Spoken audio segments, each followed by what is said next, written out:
There's a special place where overtime gives way to family time, where fast pace becomes a little slower lifestyle. At Campers Unlimited, we can help get you there, where your lake house, beach house, or tailgate headquarters can have the same address. We carry the top brands in America like Grand Design and Forest River. With a large selection, we're sure to have a floor plan that fits your needs. So when you're ready to disconnect in order to reconnect, take the easy drive to Campers Unlimited on Interstate 59 in Gadsden or shop us online at campersunlimited.net.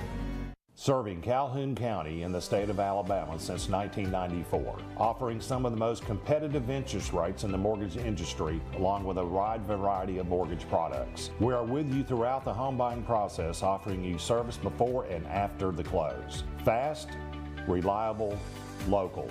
Visit us today or apply online at our website, jacksonmortgageco.com. And you remember, if you need a home loan, call my daddy. It's done, man. It's time to come together and change the culture. Let's do the little things right. Let's not worry about what the school board says. You do what you've been coached to do. You do it. Don't worry about everything else. Do your job to 100% because your brother next to you means more than the name on the back of your jersey. You come into our house, you get hit in the mouth. You come into our house, you earn it. Respect ain't given. Respect is taken, and we take it tonight. It's proud time, baby.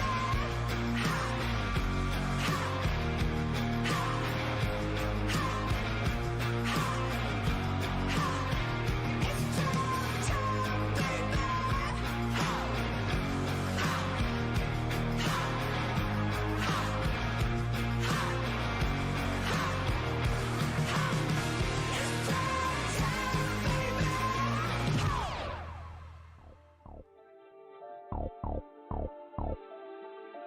Extra, this shit is hard. Presented by Southern States Bank. Cleburne County Tigers and the White Plains Wildcats are here tonight. 65 degrees, Friday the 13th, a very spooky night for football here tonight in Heflin, Alabama. I'll be your play-by-play analyst, Dawson Strickland. I'm here with my co-partner and my color analyst, Jackson New, with Shasta Jones on the sidelines as a sideline reporter. Jackson, what a ball game we have got here tonight. A lot of implications on this game.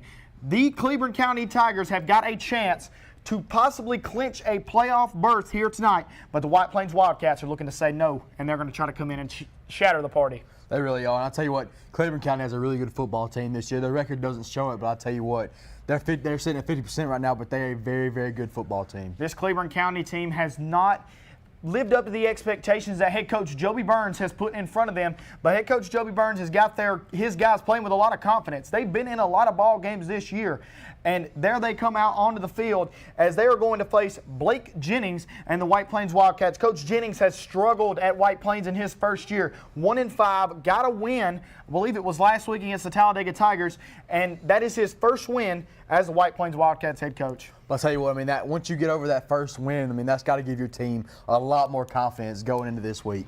And like we said, Coach Jennings 1-5 so far in his tenure at the White Plains Wildcats. Head coach Joby Burns, this is his 5th year at the Cleburne County Tigers. He's 15-31, not a very shiny record, but this year he's sitting at 3-3 with a win over Northside Talladega and a win versus Munford, a loss to Boaz, Reeltown, and Jacksonville.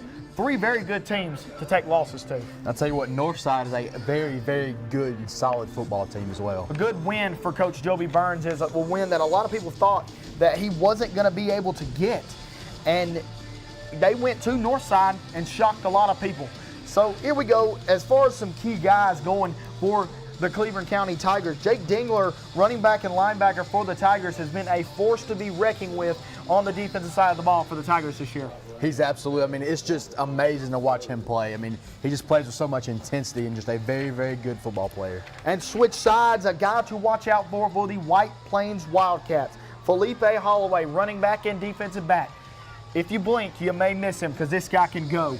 Tell you what, he's got some absolute wheels on him, and I'll tell you what, I mean, he's just in 9th grade. He's going to be an absolute stud in the next couple as he grows and develops. Absolutely, and last year Cleburne County won this game 48-13. We're going to see if Coach Jennings can flip the script this year and give White Plains a big win here tonight. We got some starting lineups for you guys, and here we go. We're going to start off with the Cleburne County Tigers, the home team tonight, here on their beautiful field, Ellie Bell Field. Such a great place to play, such a great atmosphere.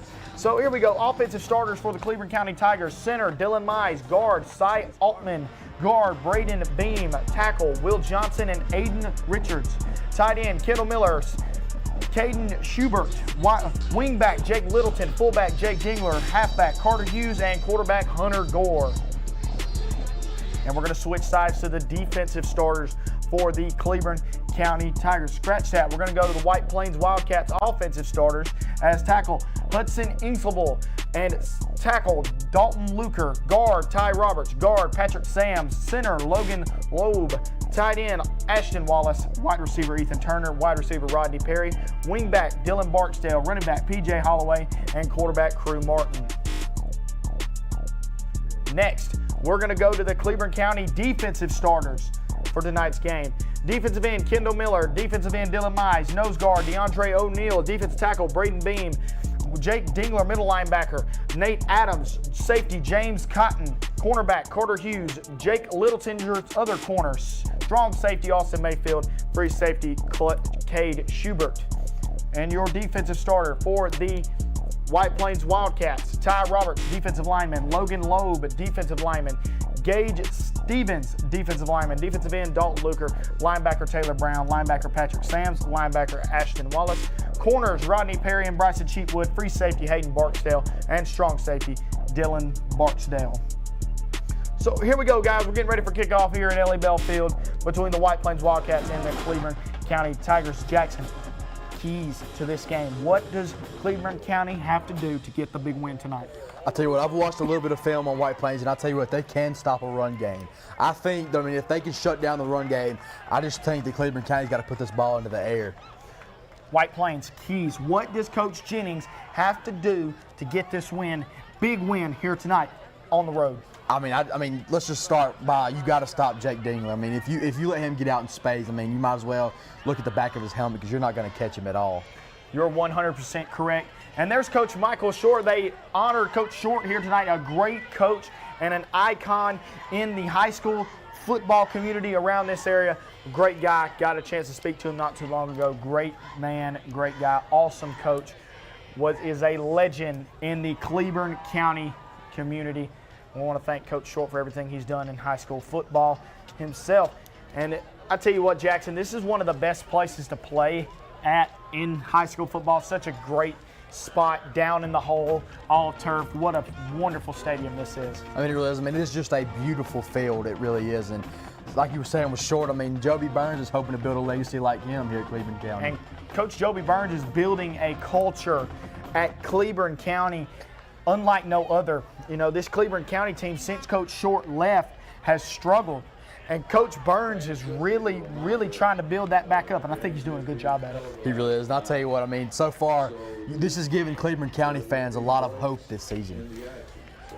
So we're getting ready to kick off here in just a few moments.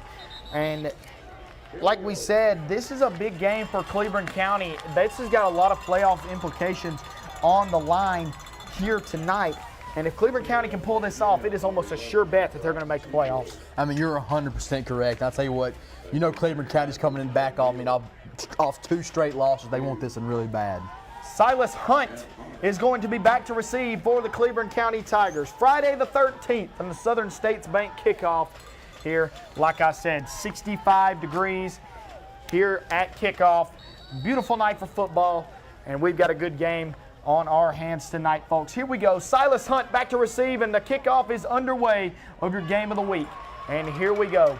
The Cleburne County Tigers is going to have a little bit of space, and he's going to make a man miss. Good tackle there by the Wildcats of White Plains, and that was number 19, DeAndre O'Neal, on the return. And that was just a beautiful open field tackle. That's a really good special teams play for the Wildcats to start off this game. DeAndre O'Neal's another guy who's a sleeper on this Cleburne County offense. He's a very good running back and a very good defensive lineman for the Cleburne County Tigers. And that's a big guy playing running back right there as well. So here we go, folks. Looks to be for the Cleveland County Tigers, number 34, Jake Dingler is going to be the man in the backfield, the guy you need to look out for. This is going to be a direct handoff. Good run here for the Wildcats to start off the night. That is number 23, Carter Hughes. I'll tell you what, that's just beautiful blocking right there by the Cleveland County Tigers. And this Tigers team has really built on running the football this year, as they've ran a lot of wing back, a lot of misdirections, a lot of wishbone. They've ran it all this year. And it's really worked to their success in the games where their offensive line can set up a good block.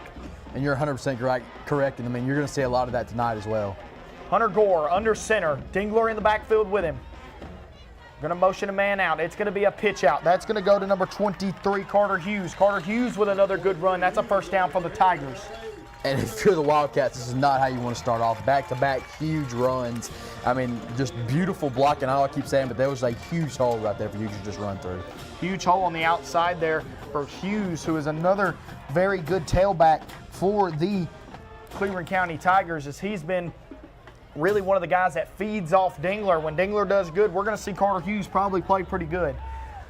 So Gore under center. He's going to hand it off to Dingler. Dingler's going to find a gap. Dingler's still on his feet.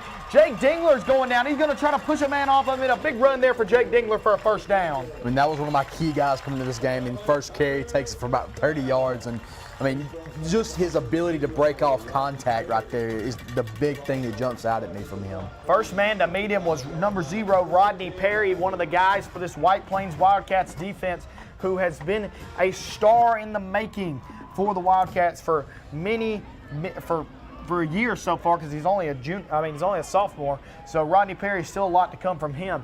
It's going to be a handoff to Hughes. Hughes going to bounce this outside, and he's going to be dropped for the shortest run of the drive so far. I tell you what, I mean, that's a good way to kind of bounce back from those 3 huge runs by the Tigers right there. The Cleveland County Tigers are using their run game and running with it, I should say, as they have chewed off a good bit of this clock so far. We're about to be under the 10-minute mark on the first drive. I mean, that's exactly what you want to do if you're head coach Joby Burns. Chew off as much as clock as you can, try to put a long scoring drive. Gore, he hands it off to Dingler. Dingler bounces it outside, and Dingler's going to get wrapped up there. Good tackle there by number 9, Ashton Wallace. That's a good tag right there, but that's good enough for a first down right there. And I'll tell you what, that was my main key, is you got to stop him. And so far, the Wildcats has just not been able to this drive. It's really hard when you have to focus on one key back. But when you have to focus on 2, that's almost impossible to do against a good blocking and a good running team. And that's one thing Cleveland County does have. They have a very good offensive front. Their offensive line has really propelled them this year in many games when they needed them. So this is going to be another handoff for Hughes. Hughes bounces it out. Hughes is going to get wrapped up there. Look to be by number 19 for the Wildcats, Taylor Brown. That's a really good open field tackle right there. And so far, I think that might be the shortest run of this drive. And, I mean, if you're the Wildcats there, you got to be thinking 3. If you can hold them to a field goal on this drive, it would be huge. City of Chaos red zone for the Tigers. There's going to be a personal foul on Cleveland County, so that's actually going to back them up. So the shortest run, indeed, pays for itself, because it was a penalty on the play. So that's going to back them up. And if you're White Plains, that's exactly what you need here on this drive. So Hunter Gore, the quarterback for the Cleveland County Tigers, junior for the Tigers. He had a lot of experience last year, but as we all know, they had Kyler McGrin, who is now playing elsewhere. So Gore's number was called early. Gore, he's in the shotgun. He's going to pitch it out to Hughes. Hughes has got a little bit of space, runs into his own lineman, and that's going to slow him down enough for the stop.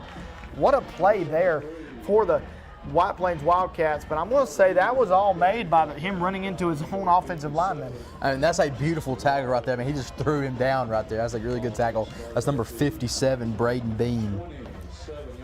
That's a tough break there if you're the Cleveland County Tigers, because I'm going to say Carter Hughes had a big hole on the outside there to be able to make that a big gain for the Tigers. Under center's Gore. Gore, he's looking to throw it. He's rolling out, got all day in the pocket, fires the strike across the middle, and that pass is caught. What a catch there for the Cleveland County Tigers, as that was number 44, Kendall Miller, on the catch. What a play. That's just a beautiful throw right there. I mean, off his body, throws an absolute dart right there. So that's a great play call. First pass of the day, a play action. And that's what you get when you run the football a lot. It opens up the play action game, and that's exactly what it did there for the Cleveland County Tigers. It really did. And I'll tell you what, I mean, like I was saying, that's the first pass of the night, and you pick up a lot of yards. That is huge if you're Cleveland County. Gore under center. He's got Hughes and Dingler in the backfield.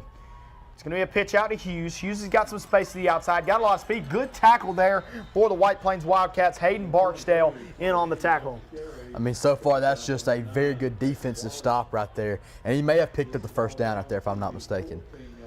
It's going to be very close for sure, and we're going to see if he got it. I'm not completely sure there. We're going to see on this camera angle right here if he did indeed get the first down. I believe he did. We just seen the point there. It is indeed first down for the Cleveland County Tigers. And there is no more first downs. It's either end zone or field goal here for the Tigers. And just unfortunate right there by the Wildcats. I mean, they were just so close to making a stop right there, but the Tigers prevail. Scratch that, he was short. So he was indeed short of the line to gain. So the White Plains Wildcats will take over on downs here early in this ballgame. This is going to be a kick out to Felipe Holloway. You can't let this guy get in space because he will beat you with his legs. And that's going to be a 7-yard gain for the Wildcats. I would have swore he got the first down, but it was a tough angle on our end. So the Wildcats are going to take over on about the 8-yard line. Yeah, I apologize. I mean, but the referee pointed towards that way like it was a first down, so that's why I was a little bit confused right there. But hey, you got to give it to the Wildcats right there. That's a really good stop. A big stop there for the White Plains Wildcats. And here we go. Number 4, Crew Martin is your quarterback. He's in the gun. He's got Holloway in the backfield. He's going to give it off to Holloway. Holloway tries to go up the middle. Had a hole on the outside there. He probably could have went for 6 on it. Yeah, he's definitely going to want that one back. I mean, he had a huge hole he could run through right there. But like you said, this kid's a 9th grader. I mean, he's going to make some mistakes like that. Like DeAndre O'Neal was the first man to meet him. And O'Neal, like I said, is a key component to this defense of Cleveland County. He really is. And I'll tell you what, I mean, I'm just shocked at the stop right there by the Wildcats. I mean, that's just beautiful defense. I wish we could have gave him more credit on the time, but I thought he got the first down. So here's going to be a little jet sweep there for the Wildcats. Number 1, Dylan Barksdale, former quarterback of the White Plains Wildcats. He's moved out to receiver now, and he just got the jet sweep and got stuffed to the line of scrimmage. Good play there. Looked to be by number 5, Jake Littleton on the stop. Just a very good play by Jake Littleton right there. A little shake and bake just didn't work out right there by the Wildcats. Jake Littleton, one of the better corners for this Cleveland County team. They've got him facing a tall task of guarding Barksdale all night, but when you're as good of a player as he is, anything's possible. I mean, 100%, he's a very good football player. Martin, he's in the gun. He's going to pitch it out to Holloway. Holloway's got some space on the outside, and that's good defense there for the Cleveland County Tigers, really singling in on Felipe Holloway so far tonight. I mean, and like you were saying, if you let this guy get space, I mean, you might as well just give him 6 because he's just so fast and so versatile. So it's going to be 3rd down for the White Plains Wildcats, and this will be a big stop for the Cleveland County Tigers if they can hold them here. It's about 3rd down and 9.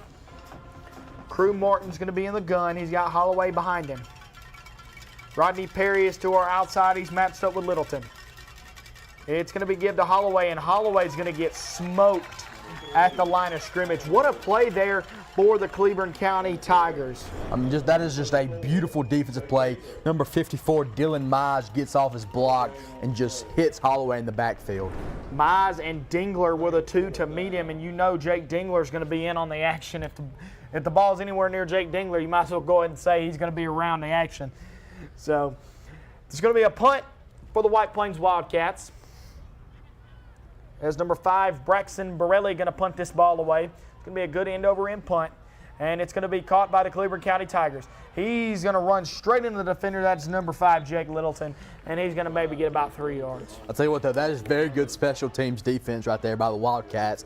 He's going to get the ball at about the 48-yard line. Really good field position for the Tigers, but that is very good defense. Second drive here for Coach Joey Burns in the Cleveland County Tigers, and you got to think, There's really not much to change. You just missed the 4th down opportunity. There's not much change because they're gaining yards at will in the run game. They really are. I mean, so far, the Wildcats have just not been able to stop, except that 4th down. I mean, they just read that play perfectly and got them down short of the 1st down. And if you're the Wildcats, you're thinking that you need a repeat of that drive right there. Absolutely. So here we go. It's going to be a give off to Hughes on the jet sweep. And what a play there for the White Plains Wildcats. Number 57, Logan Loeb, with a big stop there for the Wildcats. I'll tell you what, Loeb read that play from the start, and that is how a nose guard is supposed to play football right there.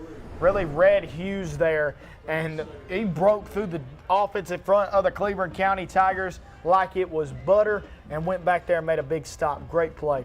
And that is exactly how you need to kick off this drive if you're the Wildcats. So here we go. Cleveland County. They're going to roll that play action pass once again, and he's got a man open, and it's tipped up in the air and dropped. He was looking for Nathan Adams, was Gore, and Adams just dropped it off his hands. It just good pass. Really good pass there. I mean, I like how they're getting Gore out in space here and letting him make throws on the run. I mean, just hits him right in the hands, but just bounces up in the air. Just tipped off the tip of his fingers, and he's going to want that one back. That's a tough play. Just a very tough play. He's definitely going to want that one back. And I'll tell you what, number 80, Grayson Freeman right there, wide receiver. That's the guy you're definitely going to want to look to on this 3rd down. So 3rd down and long for the Tigers. Gore, he's looking to throw it. He's looking Freeman's way, and he throws it way over his head. That's going to be a 4th down, and White Plains is going to get the football back. I'll tell you what, you definitely can't sleep on Gore's arm. That's a good pass just over Freeman's head right there. And when I seen them bring Freeman in, and I seen how tall he is, he's listed at 6'5". I mean, that's just a huge target for you to get that ball to. Oh, I mean, you see there, they had 2 guys chasing after him. They were looking to double cover Freeman because they know he can hurt you with his size. And I believe this is going to be a straight punt. Yeah, I figured that was coming from Gore. So this is going to be a good punt, and it's going to bounce, take a Cleveland County bounce. And it's going to be at about the 23-yard line where the White Plains Wildcats will set up shop. I'll tell you what, though, give credit to the White Plains Wildcats right there. That was a better 2nd drive than the 1st drive right there.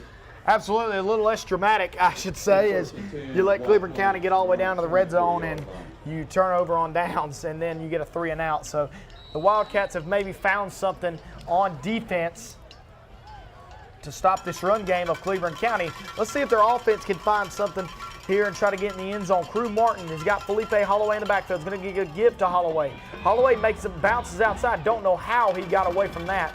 And he's going to get a gain of maybe 2 yards. But if we see that again, Felipe Holloway, let's watch this one more time. Look, goes in, you lose him for a second, bounces outside. Good run there by Felipe Holloway. Only 2 yards, but still a great run. He's not the biggest guy, but I'll tell you what, his speed makes up for it. And I'll tell you what, once you get this guy on the outside, it's goodbye. So the Cleveland County Tigers have really tried to find a way to limit Felipe Holloway. And we might see them try to open the pass game up here as they're struggling to run the football. Rodney Perry's going to be brought in motion. Martin, he's in the gun with Holloway. And a little miscommunication there as Martin's going to flip it out. It's going to be a good pass and a good run for the Wildcats. What a play there for the White Plains Wildcats. Ashton Wallace on the catch and the 1st down. I'll tell you, Wallace just took a guy with him on that 1st down. Let's rewatch this again. Little miscommunication, busted play, but they make something out of it. And that was a great run after the catch for Ashton Wallace as he lowers his shoulder and trucks the defender as well. Great play there. So the Wildcats are starting to move it just a little bit. It's going to be a give off to Holloway. Holloway's going to try to bounce it out, and the Tigers are all over it. Felipe Holloway is struggling here to start this ball game. I mean, he's really just been limited tonight, besides a couple little runs here and there, but really the Tigers just all over him. That was something they had to have worked on all week. They circled Felipe Holloway's name and said, this is the guy. This is the guy. We have a chance to win if we stop this guy. And he's been gobbled up so far here tonight. And that was just a very, very good defensive play right there by number 14, James Cotton Jr.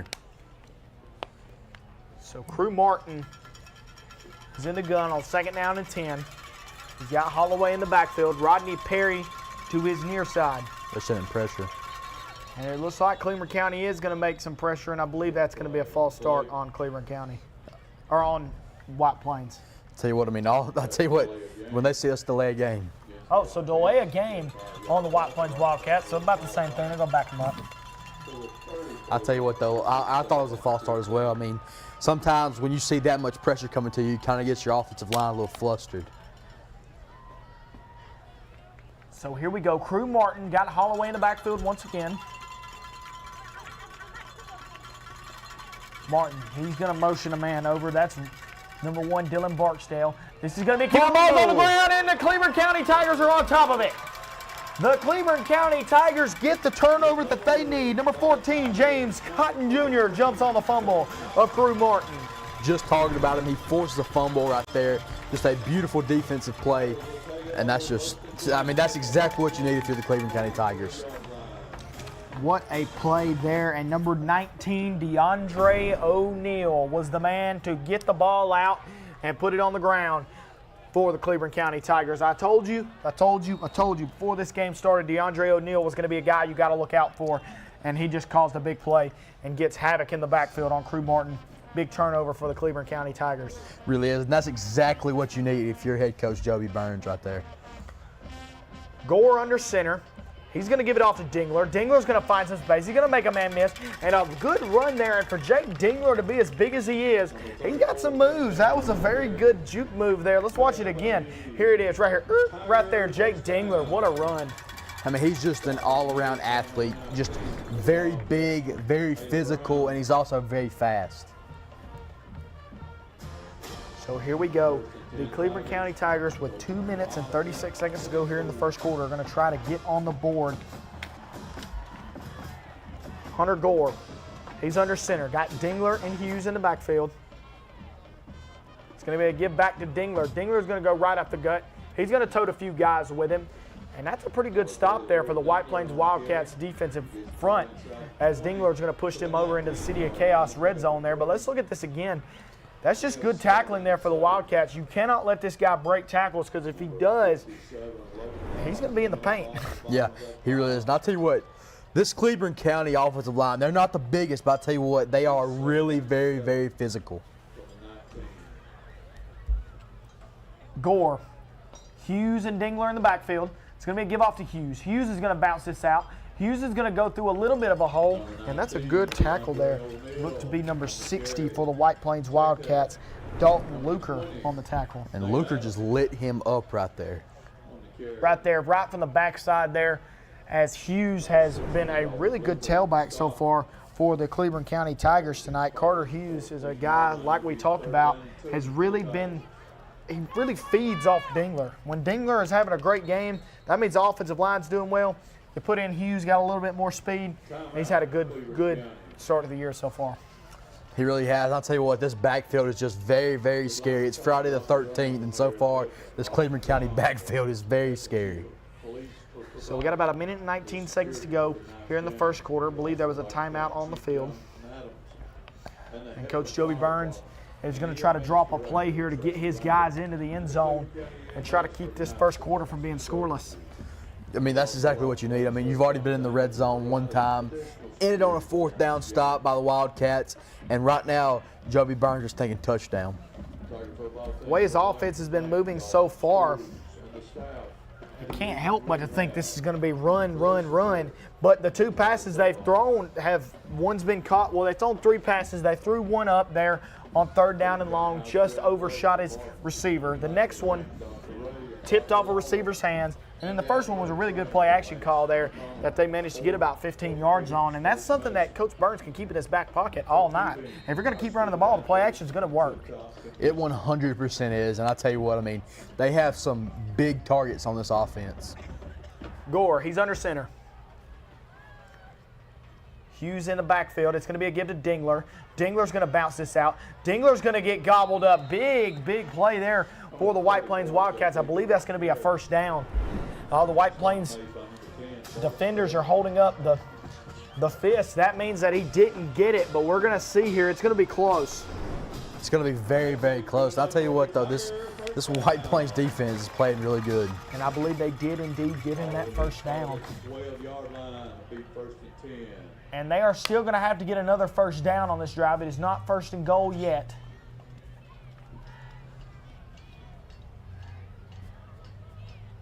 So here we go. Gore. He's going to give it off to Hughes. Hughes bounces it inside. Good run there for Carter Hughes, who's going to bring him up to about the 7-yard line. Carter Hughes so far, and that's just a beautiful run right there. Let's look at this again. Hughes bounces it inside. Good run there for Carter Hughes. But this White Plains Wildcats defense has really stepped up on this run game here late in the first quarter as they're trying to really make Cleveland County pass the football. And also Freeman is back in. Do not be surprised if this is a 50-50 ball to him. There's about 19 seconds to go. Gore, he's going to give it off. And it's good run there, but good stop there for the Cleveland County, or good stop there for the White Plains Wildcats. Nathan Adams comes in and takes the handoff, and that was his first handoff of the night, and it was a pretty good one there to get him closer to the end zone. I'll tell you what, I feel like this is going to be another run, but I've seen Freeman come in for 2 plays.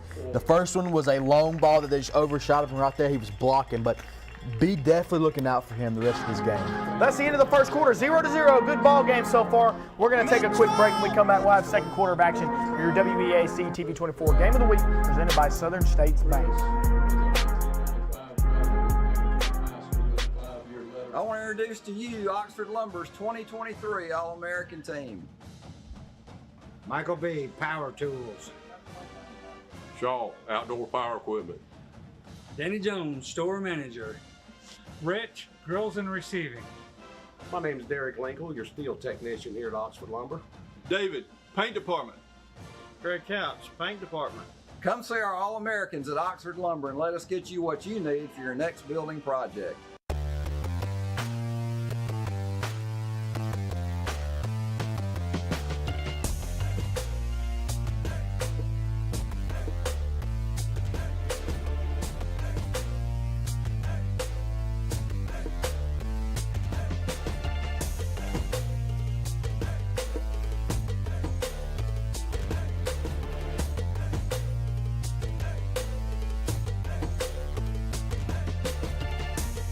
Here at Crawford Office Supply, we have everything you've been looking for. From desks and chairs all the way down to janitorial, break room, and school supplies, we have it all. We even do printing, and we offer free delivery for businesses in Calhoun County. And great news, we're running a brand new deal on scratch and dent furniture.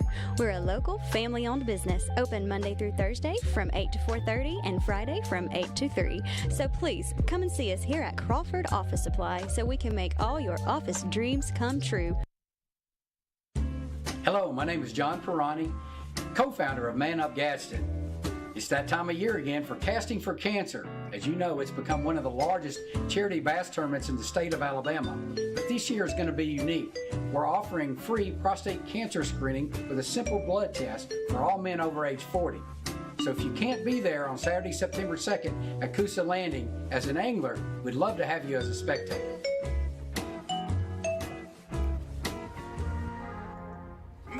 Welcome back into your WEAC TV 24 Game of the Week presented by Southern States Bank. 0-0 ball game here on Friday the 13th at Ellie Bell Field in Heflin, Alabama. The Cleveland County Tigers are inching their way to the end zone. It's 3rd down and short. Here we go. It's going to be a handoff to Adams, and Adams is going to get laid out in the backfield. The White Plains Wildcats all over it. And that's going to bring up a crucial 4th down here for the Tigers. I mean, what do you do? I mean, so far, this White Plains defense in the red zone has just played absolutely amazing. And this is our first bit of action we've seen for number 20, Nathan Adams. And got laid out there in the backfield there. And that was just a very good hit by number 1, Dylan Barksdale. So, Sebastian Killabarda is going to be the field goal kicker and place kicker for the Cleveland County Tigers, and he's going to try to put 3 points on the board. Kick is up, and it is good. So the Cleveland County Tigers are going to take a 3-0 lead over the White Plains Wildcats here on the Killabarda field goal, or the Killabarda field goal. So 11-12 to go here in the second quarter. I'll tell you what, I mean, definitely wasn't the highest kick, but it was just a laser through. So we're going to take a break, and when we come back, the White Plains offense, see if they can get on the board. We'll be back in a minute with your WEAC TV 24 Game of the Week, presented by Southern States Bank.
When the ASAP Prevenger is near, drugs run in fear.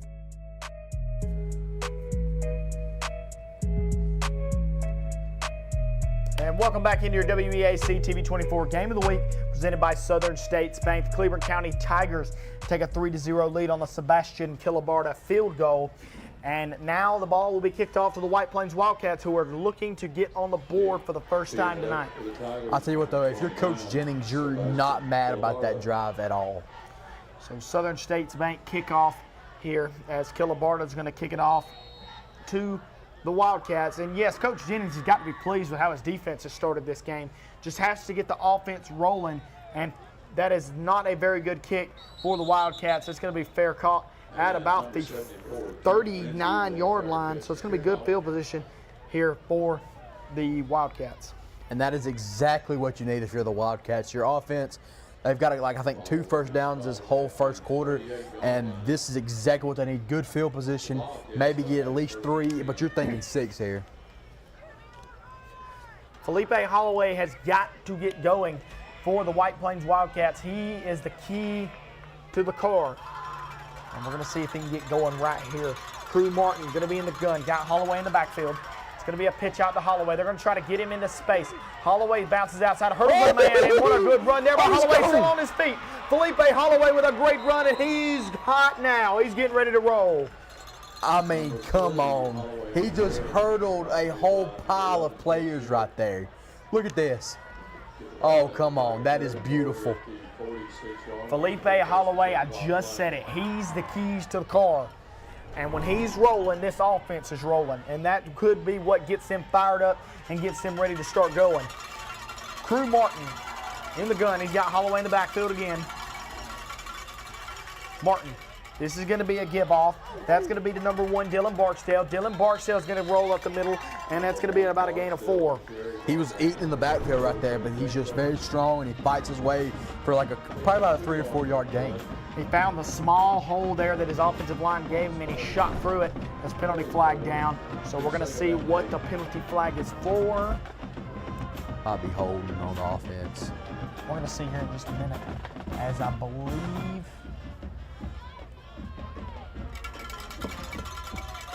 Felipe may have already called it, so we're going to see here in just a second. And I believe it may have been waved off because this is the same spot that it was just at. Crew Martin, he goes up the gut, and he's going to get hit hard there by the Cleveland County defense. That's a very good play by the Cleveland County defense right there, just swarming to the ball, and that's going to bring up 3rd and medium for the Wildcats. 3rd down and about 7 yards to go for the White Plains Wildcats, and they have got to find a way to get this first down. This is a crucial 3rd down for the Wildcats. They do not need to kick it back to this high-powered Cleveland County offense. Crew Martin, Felipe Holloway in the backfield. Rodney Perry is to our near side. Martin, he's getting flustered out of the pocket, and that pass is going to be incomplete. It was intended for number 9, Ashton Wallace, but Crew Martin was getting rushed to his non-dominant side, and look at this throw, just couldn't get enough on it. And even if Ashton Wallace would have caught it, they still would have been short. He would have. That's really good defense right there by the Tigers, and that's exactly what you needed. So 4th down, upcoming for the White Plains Wildcats. And I believe there was a timeout on the field. I think so. I think there was a timeout on the field by the White Plains Wildcats. So the White Plains Wildcats are going to discuss this. Jackson, is this 4th down territory? I mean, it's early, but I tell you what, it may be. I mean, Coach Jennings may want to play this aggressive.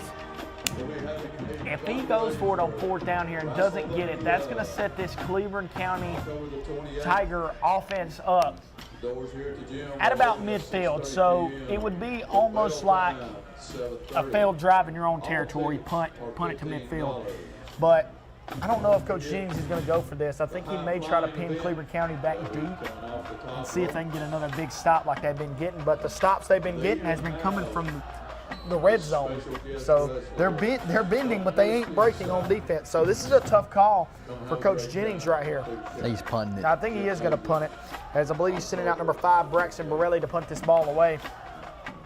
4th down and about 7 yards to go, so it would have to be a big play if they was to go for it.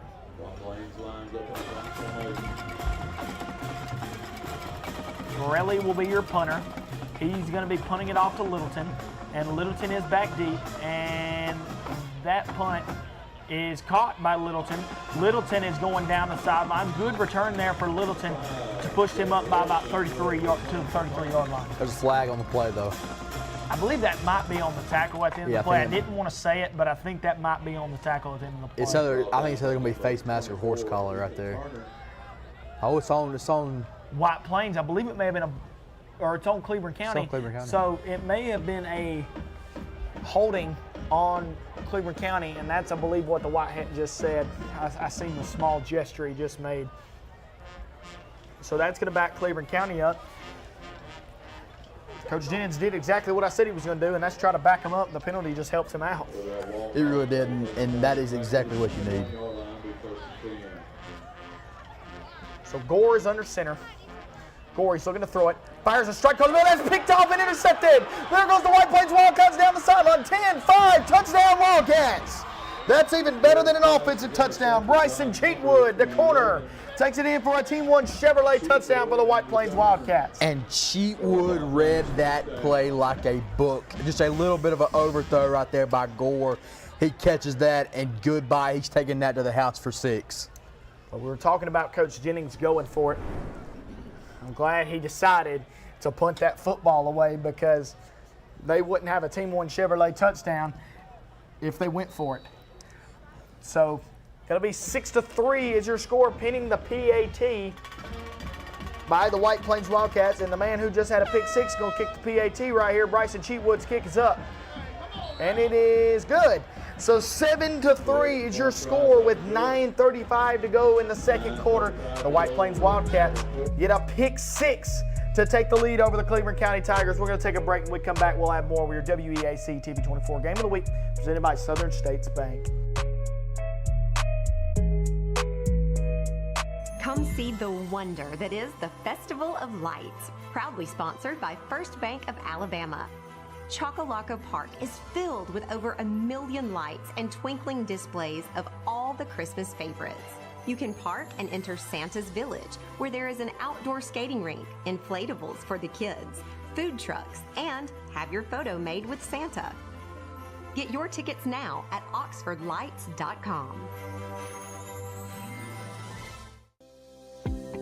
The Coosa Valley, on the banks of the Coosa River in Gadsden, Alabama. Fishing, boating, and paddling, and home to Team 1 Chevrolet. Team 1 Chevy has been serving generations for years. Even the grandkids are grown. Come by and see why so many people come back to Team 1 Chevy in Gadsden. Home of the best people, the best service, period.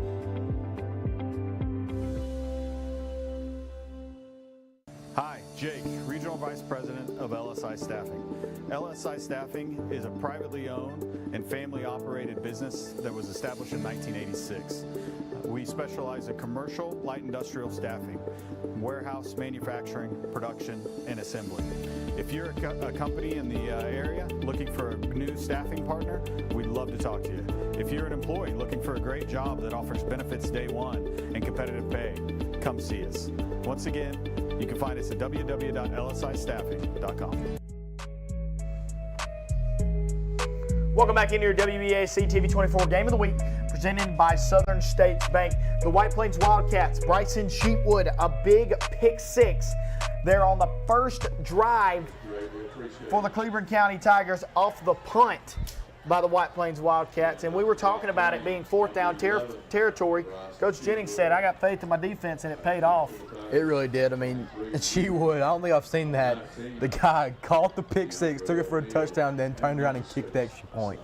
Now he's fixing to kick off on the Southern States Bank kickoff here for the Wildcats.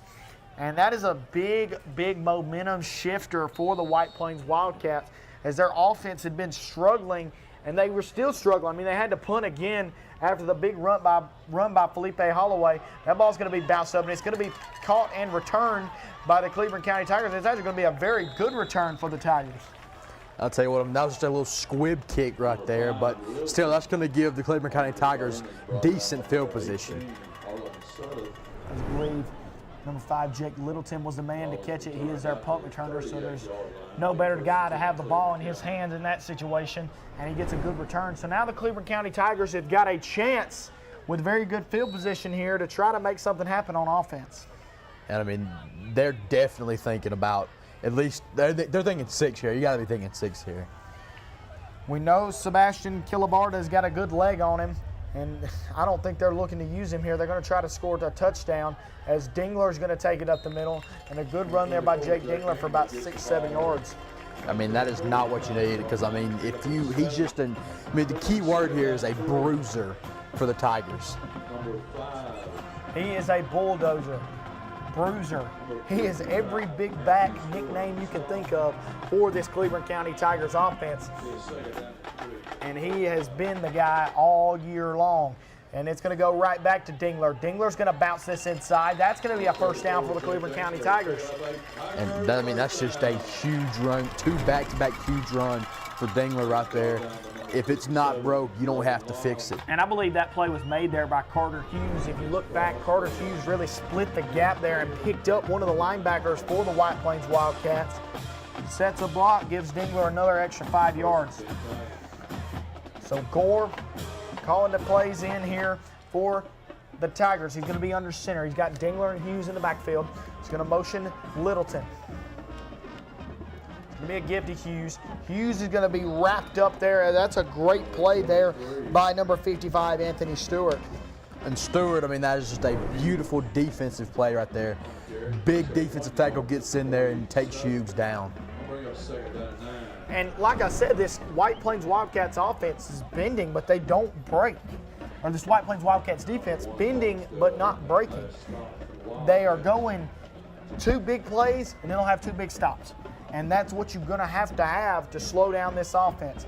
Dingler, he's going to bounce this outside. There it is again.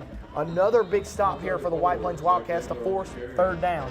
It's going to be 3rd down and short here, and I mean, I think they'll probably just give it to Dingler here again. I mean, he's picked up, I think, like at least 4 or 5 yards every time he's touched the football. This is a big play here for the Wildcats defense. If they can get a stop and get the ball back to their offense, you know they're going to give it to Felipe Holloway 80% of the drive, so that's going to chew off the clock. And if they can get in the end zone, they may not give Cleveland County enough time to score. So Gore, he's going to be under center. He's going to give it off to Dingler. Dingler's going to try to go up the middle of the field there. This is going to be very close. I don't think he got it. It's very close. We'll have to see the spot, but it's extremely close. You were correct there. They did indeed give it off to Dingler, and they indeed did get the first down. That was a very close run to that first down marker, and if he got it, he barely got it. He may have got it by the tip of the football right there, to be honest. So first down for Cleveland County. Dingler, He's going to take the handoff again. Dingler's going to go up the middle, and Dingler's going to get a gain of about 4 yards here on first down. It's going to bring up 2nd down and 6. But I'll tell you what, I mean, you can live with 4 yards per carry all day long. I've said it every single week, Jackson. 4 yards a carry. You're going to get a first down every offensive drive with 4 yards a carry. You do that 3 times, it's a first down. Sometimes you say 4, sometimes you say 8. And we don't talk about that moment. But anyways, 2nd down and 6 for the Cleveland County Tigers. Dingler in the backfield with Hughes. This is going to be a pass to the outside, a little high, but caught there by the Cleveland County Tigers. And it's a good catch there on the outside. That's just a beautiful catch right there. Great catch. He's just high a little bit, but a great tackle there by Bryson Cheatwood to hold him where he's at. You do not want to let him get into space. He will hurt you as well. As I believe that's Lyric Ware. So Dingler is in the backfield, and this is going to be a straight quarterback sneak for Gore, and he's going to have enough for the first down. Good play call there by Joby Burns. That was a very long quarterback sneak. Yeah, it definitely was. I mean, quarterback sneak, you pick up I think he picked up 4 or 5 yards right there. It's rare you see a quarterback sneak go for more than 2 yards, but that was a really good quarterback sneak for Hunter Gore. As we see that again, look at that right there. Great quarterback sneak call for Coach Burns. It more was like a draw right there, to be honest with you. Usually you see the quarterback get pushed by the guys behind him, but I mean, Gore just took it right up the middle right there himself. So here we go. Hunter Gore's got Dingler and Hughes in the backfield. This is going to be a pass for Gore. He's looking to throw it up in the end zone. He's got a man. Oh, man, and the pass is tipped, and it's intercepted. No, he dropped it. Bryson Cheatwood almost done it again. He almost made a highlight play we would be seeing here at 11:30 tonight. What a play call for Coach Burns, and he had him open, but Bryson Cheatwood made a heck of a play. Let's look at it one more time. Gore's got him open. And look at Cheatwood, just jumps up in the air, stays on his feet, and just the impact with the ground knocks it out of his hands. Gore hands it off to Dingler, and that play is going to be blown dead. It's going to be a false start on Cleveland County. So that's going to back him up. Let's look at that. Let's talk about that play again, because Cheatwood had it in his hands, and he just hit the ground and dropped the ball. The impact with the ground caused him to lose control.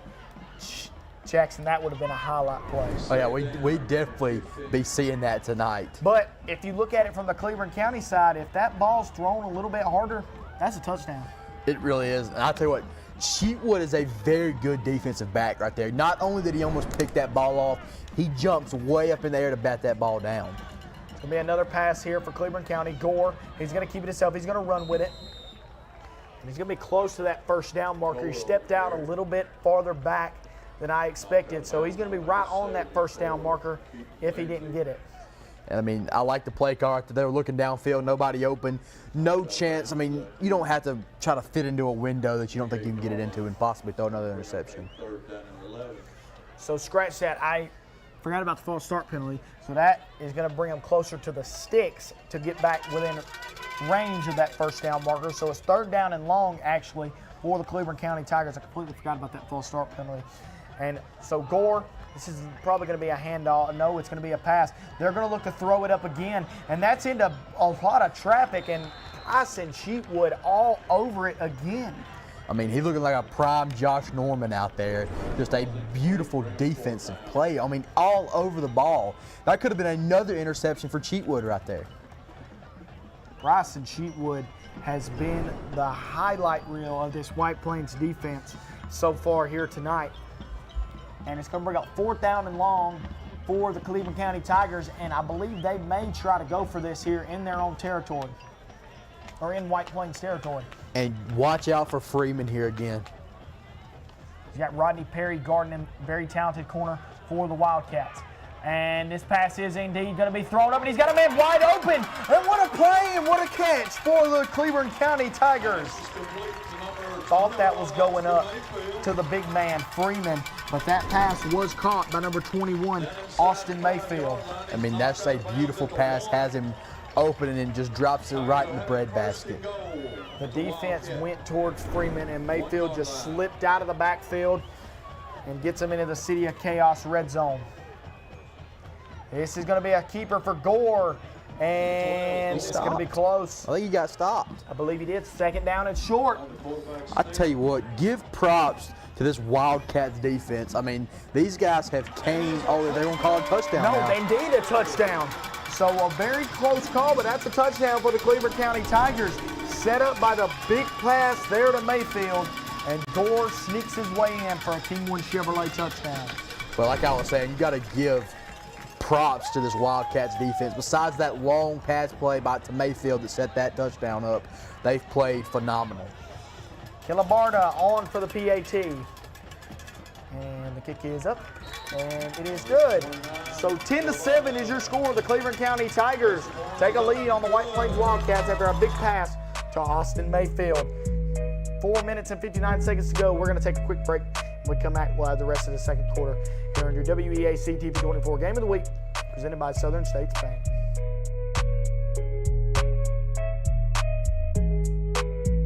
Located in Alexandria, Alabama, Ron's Barbecue is now back open 10 to 8 Wednesday through Sunday. A local family-owned and operated business, Ron's is providing slow-smoked ribs, barbecue chicken, and more. Known for the huge buffalo chicken tenders and the delicious smash burger, Ron's is perfect for the family night out or a lunchtime meeting. Come on out and try Calhoun County's newest local barbecue restaurant.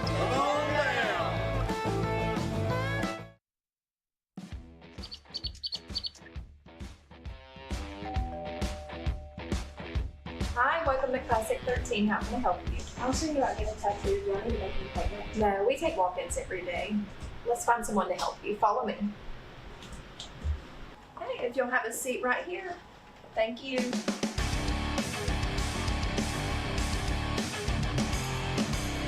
Come down to Classic 13, where good tattoos aren't cheap and cheap tattoos ain't good. The weather is warming up and spring is just around the corner at Miller Sand and Landscape Supply. I'm Craig Miller, and we've got something for everyone. From bulk materials like sand, gravel, and mulch to beautiful outdoor decor to make your outdoor living space the envy of the neighborhood. See our beautiful selection of Mazzarelli fountains, flowers to brighten your garden, and an outdoor center loaded with beautiful decor. Whether you need a little or a lot, visit Miller Sand and Landscape Supply.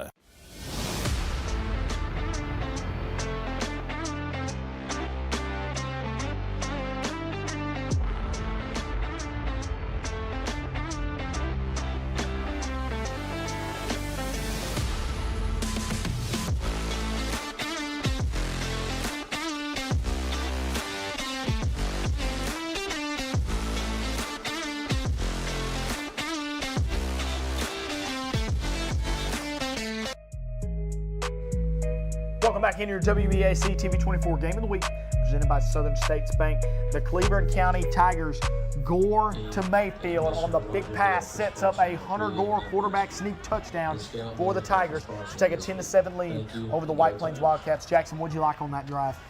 I tell you what, Dingler really set that drive up. It was 4th and long, and just a beautiful pass by Gore, and just a beautiful catch by Mayfield as well, set up that touchdown. Southern States Bank kickoff, and I agree with you 100%. Dingler set it up, and we talked about it. It opens up the play-action pass and opens up the passing game. And this is kicked off to Felipe Holloway, and this guy can do some damage with his feet. Holloway's going to the outside. There's a good return for Felipe Holloway over the 50-yard line. And if you can't get the guy, there's a penalty flag down. I'm going to continue what I was saying. If you can't get the guy the football in the run game, just let him return the kickoff. But there's a penalty flag down, so that's probably going to back up the White Plains Wildcats. Sadly, but I'll tell you what, Holloway, just a beautiful return right there. May have been a sideline warning on White Plains, so that's not going to hurt them. They're still going to be over the 50-yard line on the good Felipe Holloway return. But like we were saying, the Cleveland County offense really opened up the passing game that drive, and I believe that's what set up a lot of their success because Gore's got a good arm. He's just got to put it on the money. And he had multiple passes broke up by Bryson Cheatwood that could have been touchdowns. Could have been picks as well. So he's just got to find that accuracy. It's going to be a pitch out to Holloway. Holloway has got a lot of Cleveland County defenders around him, and that's indeed what's going to happen. The defender's going to get all over him, and I believe Dingler was the first man to meet him on the outside. I mean, Dingler's doing everything for this Cleveland County offense and defense. As Holloway, I knew they were just outnumbered, didn't have enough blockers on our near side, and he's going to be brought down there by a herd of Tigers. So far, Holloway's really just not been able to get things going besides the kickoff return right there.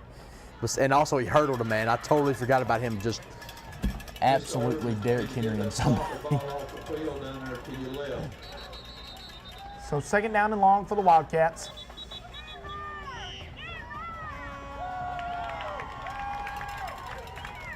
Something's going on here on the field, it looks like, as now they're going to whistle it back into play.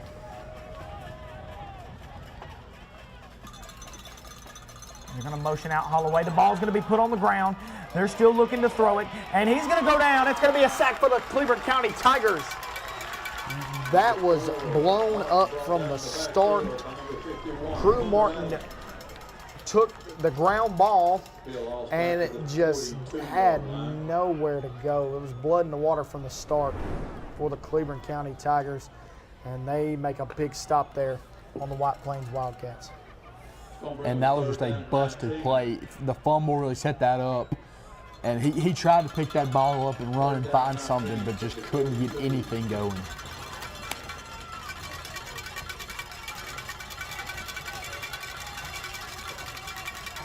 So Crew Martin, and that's going to be I don't know what just happened there, but that play was blown up. Ooh, almost intercepted there for the Cleveland County Tigers. I was very confused on that whole play. As you've seen Crew Martin step up. We're going to look at it again. Martin steps up. It looks like he motioned out Holloway, and they had a man there open. That's a good throw. And, wow, that was almost intercepted there by the Cleveland County defense. As I believe number 21, Austin Mayfield, was the man who almost came up with the football. And I'll tell you what, though, that is a good throw. He tried to get it to Barksdale right there, but that is a very good throw, just busted up right there by the Tigers defense. So Braxton Borelli going to be punting it away for the White Plains Wildcats. Borelli's punt, a line drive kick, and it's going to be a good one. This is going to be returned by Littleton. Littleton bounces it out, lowers his shoulder, but he gets brought down there by number 10, Hayden Barksdale. These Barksdale boys, I'll tell you what, they've came to play football here tonight. And just when you think the White Plains Wildcats offense can get something rolling, had a bad snap, which led to a big sack for the Cleveland County Tigers, and before you know it, they're punting again. Just very, very unfortunate by the Wildcats right there. But this is still a very, very close game. So about 3 minutes and 10 seconds to go until the half. The Cleveland County offense is going to look to try to get in the end zone. There's plenty of time to get in the end zone with all the timeouts in the world for Cleveland County. They still got all three of them. And they give it Dingler. Dingler bounces out. Dingler's going to be gobbled up there. Good hit there by Dylan Barksdale to slow down Jake Dingler. And, I mean, so far that is the best stop of Dingler this night for this Wildcat defense. As he's really had his way with them so far here tonight, but Barksdale makes a good hit there to make it 2nd down and about 8 yards to go for the Cleveland County Tigers. I believe this might be only the 3rd or 4th time we've seen Cleveland County in 2nd down and long. And here's going to be Hughes. Hughes finds a hole, and he's going to be hit hard there on the outside, looked by Rodney Perry. That was a good tackle right there by Rodney Perry. But, I mean, then again, this Wildcat defense has been really good, and it's going to bring up about 3rd and 4. Scratch that. That was Hayden Barksdale on the hit. Rodney Perry comes to clean it up at the end. It was a good hit there by Barksdale to slow down Hughes, really the speed successor of Dingler. And now here we go. Gore, he's going to be under center. 3rd down and medium. Gore, he's looking to throw it. He's got a man over the middle, and that pass is batted down by Dylan Barksdale. Great stop there for the Wildcats, and it's going to be 4th down. Dylan Barksdale is a dog for this Wildcats defense. That is a beautiful, beautiful, just batted that ball right down. And Cleveland County is going to have to punt the ball here. 2 minutes to go. This Wildcats offense is going to get the ball back, as Gore is going to be lined up in the short punt formation for the Tigers. Gore is going to be a line drive punt. It's going to take a Cleburne County bounce, and it's going to roll and roll and roll all the way down to about the 2-yard line. What a punt there for Cleburne County. And if you're the White Plains Wildcats, you did not want to see that. And I will tell you this right now. I know that would have been way too dangerous to do. But if they would have faked a punt right there, White Plains was not covering the receivers out there. They were wide open, just nobody on them. It would have been a crazy call for the Cleburne County Tigers, but I'm sure Coach Joby Burns is going to take this punt right here too. I mean, a punt all the way down to the 1.5-yard line. Oh yeah, believe he's going to take it. And this is safety territory. The Cleburne County Tigers have been in the backfield all night, and this is going to be on the officiating, and they're going to give him forward progress. That is a close call. Well, I see the replay there. I thought Holloway may have got eaten right there. Oh, I see it. He got out. He did indeed get forward progress. So that is going to be, they're going to be at literally about the half-yard line to take this snap, and they're going to have to run a few plays from this spot because there's not enough time just to sit it and wait, and you can't take a knee in the end zone. And I mean, do you think about passing the ball here? I don't know if they will with the way that their past few offensive drives have gone. Barksdale is in the game at quarterback. Barksdale's going to get hit, and he's going to bounce out of the end zone. The White Plains Wildcats are playing with fire as Barksdale was able to get out of the end zone after taking initial contact in the end zone. So Coach Joby Burns is going to call a timeout, which is a smart decision because he could get the ball back here in beautiful field position. Let's look at this again. Barksdale met. Boom, bounces it out, gets forward progress. They are literally playing with inches here in their own end zone. I mean, you said they're playing with fire. They're playing with torches. They're playing with them torches when you were a kid they put outside by the pool. That's what they're playing with right now. The water is boiling, I should say, for the White Plains Wildcats as it's fixing to come out of the pot. As now, 3rd down and long for the White Plains Wildcats in their own end zone. And I mean, if you're the Wildcats here, you're wanting to get this ball as far away from your own end zone as you can because, I mean, you're going to have to punt out of your own end zone. I mean, the back of your end zone. Braxton Borelli, a very experienced punter for the Wildcats. I'm sure he can get it done, but the way this Cleburne County defense is playing, they're playing with their hair on fire right now. So I wouldn't be shocked if a punt got blocked by the way it's been going. So here we go. Big play here for the White Plains Wildcats. They're on about the 2-yard line, close to it, in their own end zone. Here we go. Barksdale. He's going to keep it himself. Barksdale, he bounces outside. He's got some space. Dylan Barksdale's going down the sidelines. He makes a man miss. Dylan Barksdale is still going down the sidelines. Dylan Barksdale with a great run for the White Plains Wildcats. One man to beat. And Barksdale's going to be brought down way past the 50-yard line all the way down to about the 23-yard line. I mean, Dylan Barksdale at quarterback, just a little quarterback draw. He finds a hole, makes a couple slick cuts, and he was gone. What a run by Dylan Barksdale. And I told you this before the game started. Dylan Barksdale used to be the starting quarterback for the White Plains Wildcats. Makes the move out to receiver. And Dylan Barksdale comes in there and makes one of the biggest plays of the season for the White Plains Wildcats. And now you're in field goal territory here. And they're going to keep Barksdale in. Dylan Barksdale.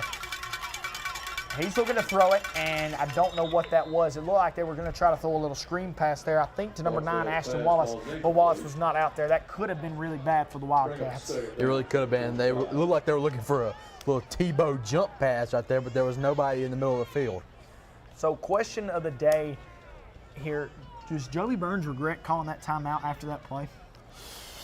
I don't think he does. I don't think so because, I mean, you have 3 timeouts each half, even if you use that one right there. It was a smart place to call it because you got him backed up in your own end zone. You're not expecting Dylan Barksdale to take a 70-yard run to get him down to the 23-yard line. So 2nd down and long, Martin back in the game. As that's going to, I might call a timeout. I believe White Plains called a timeout. You can't take them with you, so you got to call them now. Once again, And- players like to thank Robbie Brown and Mayor Patrick. And I mean, I think I just Coach think Jennings is going to try to draw something up here to try to get in the end zone with 28 seconds to go. That would be huge for the White Plains Wildcats if they can get in the end zone. it would be huge if they get in the end zone, but it'd be also very huge if they can drive the ball a little bit further and give their field goal kicker an opportunity to kick it and tie this ball game up going into halftime. The additional security during tonight's game.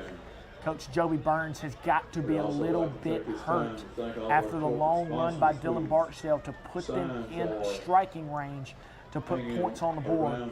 As we were talking about safeties, we were talking about punting from your own end zone, and Dylan Barksdale said, guys, let me do something first.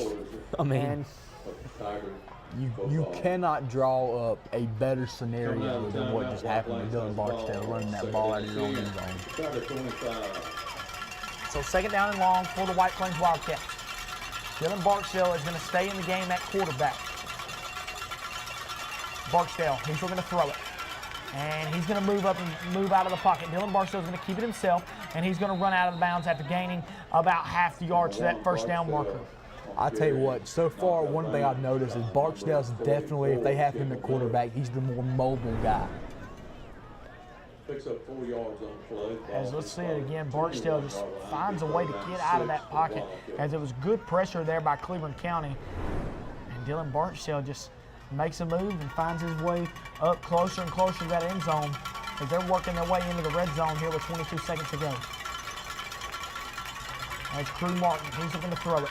Martin, he's going to fire to the outside, and that pass is going to be dropped. Looking for Dylan Barksdale, hit him in the hands, falls incomplete as number 14, James Cotton, was on the coverage. And I mean, at this point, I mean, of course you want a touchdown, but I think all you're thinking is if you can drop a play to get a couple more yards, 4 or 5 more yards, and just give your field goal kicker a chance. So fourth down here for the Wildcats, and they're going to try for the field goal here. Say it's a long field goal, especially for a high school kicker. Bryson Sheepwood is on for the field goal, looking to tie this ball game up here right before halftime. This is a long field goal for Bryson Sheepwood. Sheepwood's kick is not even close. So that is going to make the score 10-7 still. Bryson Sheepwood's kick is no good. He just didn't have the leg for it. He really didn't. And also another thing is, this is going to give Cleveland County a chance with 17 seconds to try to make up their own big play. 2 timeouts left for Coach Joby Burns, and there's 17 seconds to go. A big play is probably going to run the clock down to give a shot for Sebastian Kilabarda to kick a field goal. We know he's got the leg to kick a long field goal. And I'm wondering if Coach Jennings is thinking about, what if we went for it there, tossed it up to the end zone? But it could have not worked out in your favor. That were a touchdown, nobody knows. But anyways,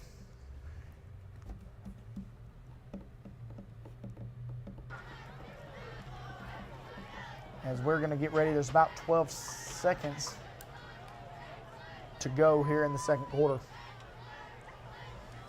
It'll be interesting to see. I feel like Coach Burns will want to get this ball, but they might just kneel the ball here. As Gore's under center, as he's going to give it off, looks to be to Adams. Adams is going to take it for about a 6-yard gain, and he's going to call a timeout. No, he's not. He is going to send this off into halftime. 10-7 is your score. What a half of football, low scoring, great defenses here tonight. We're going to take a quick break. We come back, scratch that. We're going to stay here. Shasta is going to have an interview with us on the field here in just a moment. But Jackson, a very, very close ball game here tonight. So we're going to throw it off to Shasta as she's got Coach Joby Burns down on the field. Yeah. Hey guys, I'm here with Coach Burns. Coach Burns, how you feeling right now? Well, lucky right now, just to be honest with you. I mean, I don't feel like, we moved the ball offensively and just hadn't been able to score and just sort of shooting ourselves in the foot. One bad play right there, the interception. Defensively playing pretty good other than the long run, but really, just fortunate to be where we're at right now. And your guys had a really good call on the punt down there on the 1-yard line, right? Yeah, that was a good punt, but we let them out, so it didn't end up doing good. So, so you got to put it all together. All right, well, thanks for taking time to speak with us. Thank you. All right, we're going to throw it back to you guys. Coach Joby Burns there. We'll talk more about his interview. We're going to take a quick break, and when we come back, we'll have some score updates and a lot more stuff here on the halftime show.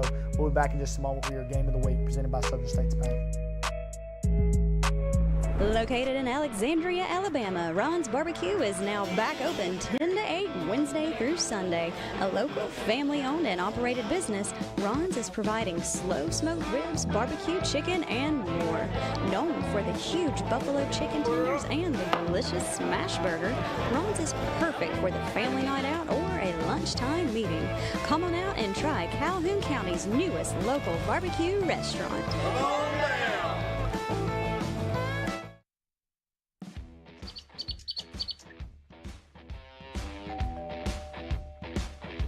Hi, welcome to Classic 13. How can I help you? I was thinking about getting a tattoo. Do I need to make an appointment? No, we take walk-ins every day. Let's find someone to help you. Follow me. Hey, if you'll have a seat right here. Thank you.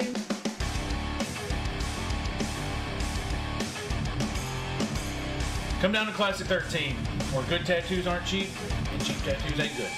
The weather is warming up and spring is just around the corner at Miller Sand and Landscape Supply. I'm Craig Miller and we've got something for everyone. From bulk materials like sand, gravel, and mulch to beautiful outdoor decor to make your outdoor living space the envy of the neighborhood. See our beautiful selection of Mazzarelli fountains, flowers to brighten your garden, and an outdoor center loaded with beautiful decor. Whether you need a little or a lot, visit Miller Sand and Landscape Supply.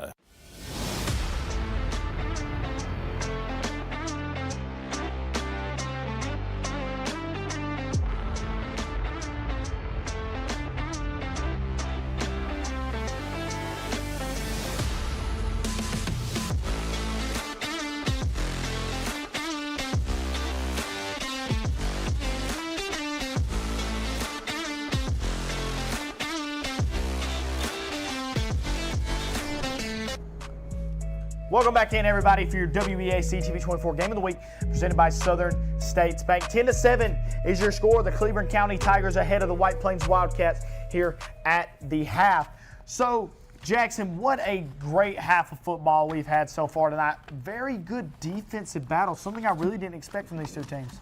I mean, I definitely, like I was saying before this game started, I've watched some film on White Plains. They have a pretty good run defense, and so far it started off a little shaky, but they've really adjusted to Dingler, and that's why it's a close ball game here at halftime. And it's been a very, very good ball game so far here tonight. So, guys, I've got a special promotion for everyone out there listening. Be sure to tune in to TV24 tomorrow at 11 a.m. as we bring to you Pee Wee Football Saturday live from Raider Stadium in Pleasant Valley as they welcome in the Piedmont Bulldogs, brought to you by Piedmont Hardware and Lumber. You can catch all the action right here on TV24 and all our streaming platforms, Facebook, YouTube, Roku, Apple TV, and Fire Sticks. Do not miss it. So, Pee Wee Football Saturday live from Raider Stadium this Saturday at 11 a.m. Piedmont, White Plains. That's great to get these young kids out here on a big streaming site. It'll mean the world to them. So we've got a little bit of halftime festivities going on, Jackson, and we're going to throw it to break. When we come back, we'll have some score updates and more here with the halftime show. We'll be back with your WEAC TV24 Game of the Week presented by Southern States Bank. Metro! Hi, I'm Cameron Minton with Minton Home Center. Minton Home Center has been in business for over 40 years. We are a true turnkey dealership. We can help you meet your needs from financing with zero down, selecting the right home for your family, and help with your land purchase. We have a full development crew that will complete all of your land preparation. We will make your home purchase experience fun and easy.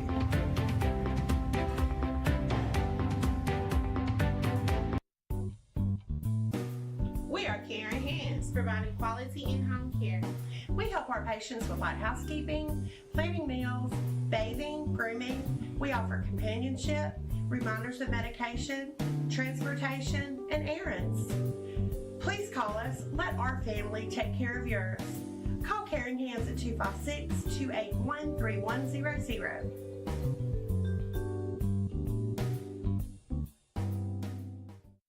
Second Chance, serving Calhoun, Cleburne, Etowah, and Talladega counties. Second Chance provides safe shelter and supportive services for domestic and dating violence victims and offers educational outreach to residents of the communities served, empowering victims in their recovery and the public towards intervention in these crimes. If you or someone you know is in an abusive relationship, please have them call and see if we can help. Thank you.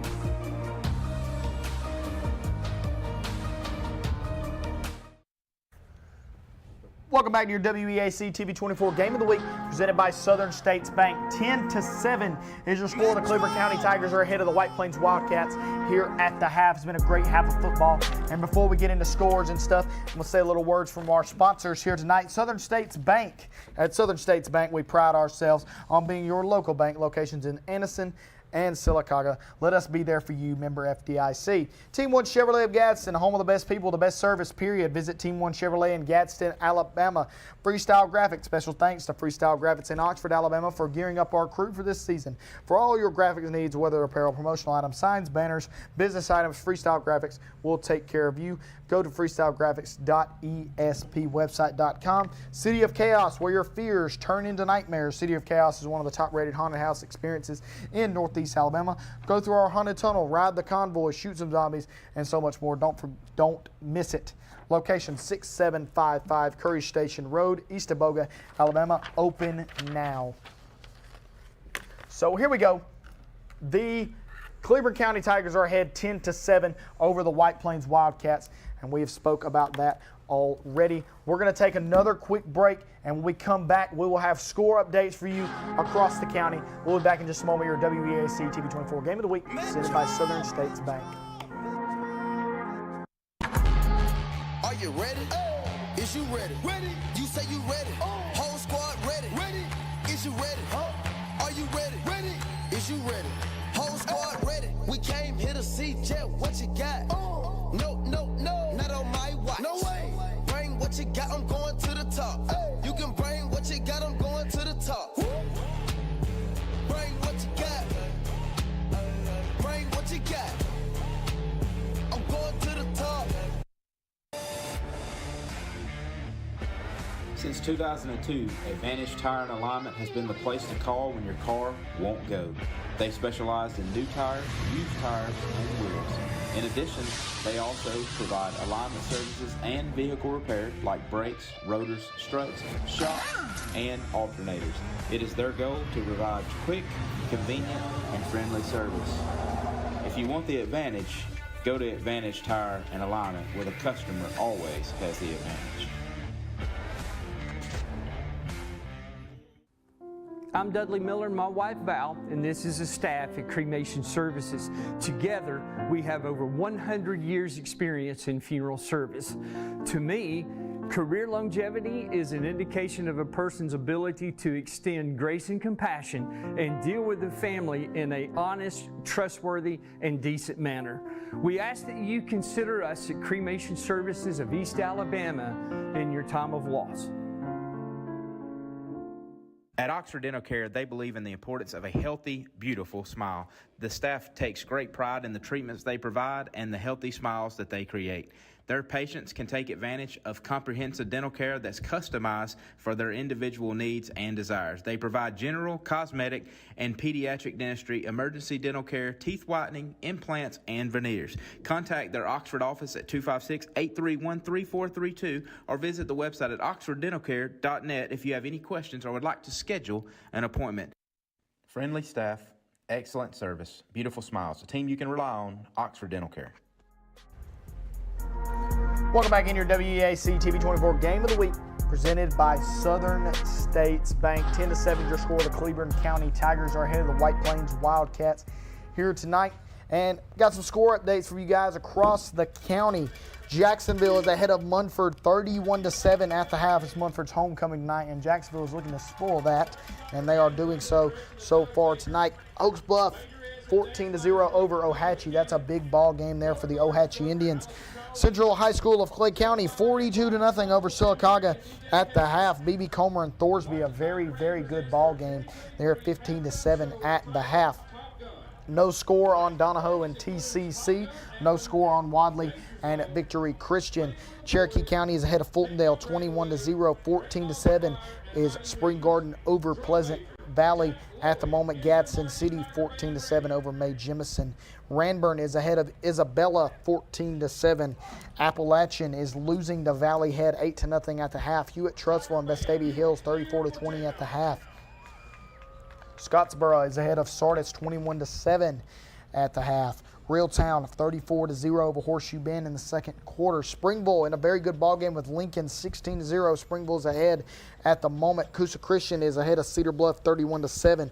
Weaver 18-0 over Sachs in the second quarter. That's a good ball game. Clay Chalkville is ahead of Huffman 35-0 over Huffman, and that is a very, very good ball game for Clay Chalkville as they travel to Oxford next week.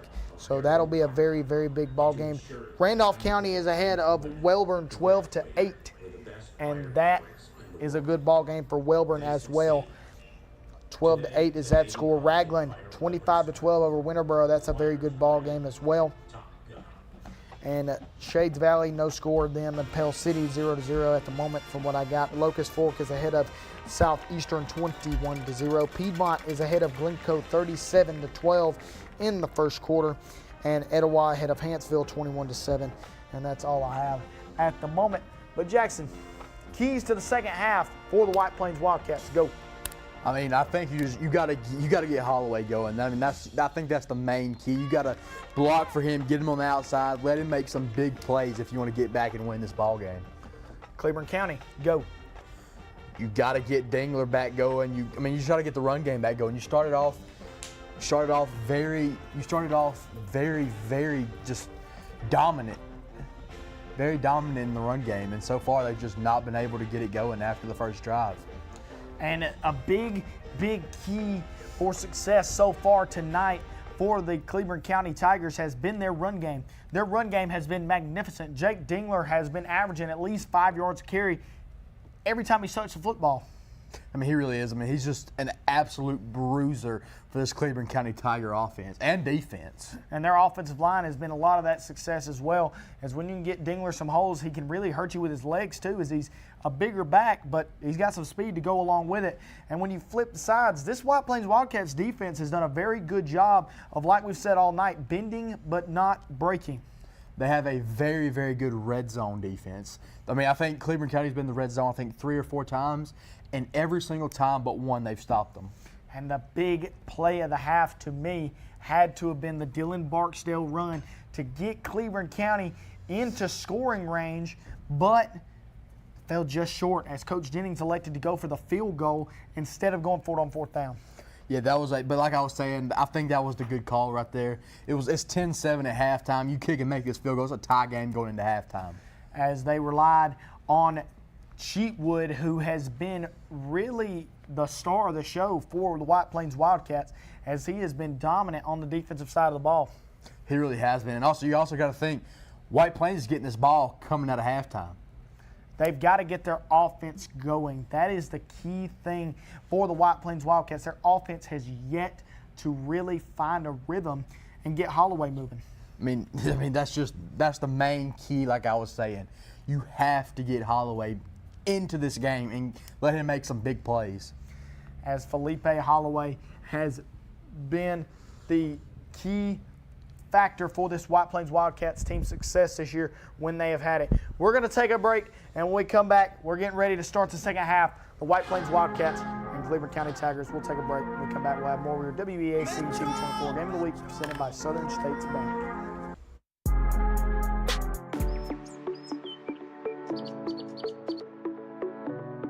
Hey, this is Jason at Reeves Insurance. Just want to say a quick thank you to all of our customers for your support over the years. We now have offices in Anniston, Alexandria, and Oxford in order to serve you better.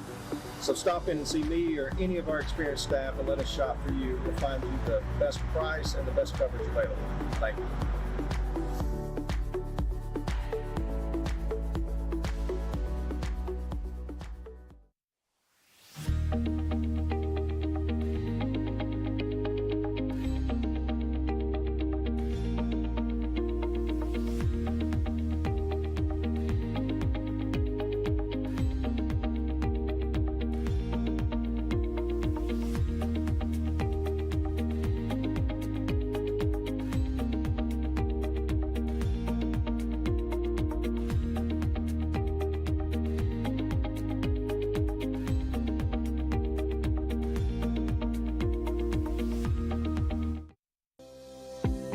The Coosa Valley, on the banks of the Coosa River in Gadsden, Alabama. Fishing, boating, and paddling, and home to Team One Chevrolet. Team One Chevy has been serving generations for years. Even the grandkids are grown. Come by and see why so many people come back to Team One Chevy in Gadsden. Home of the best people, the best service, period.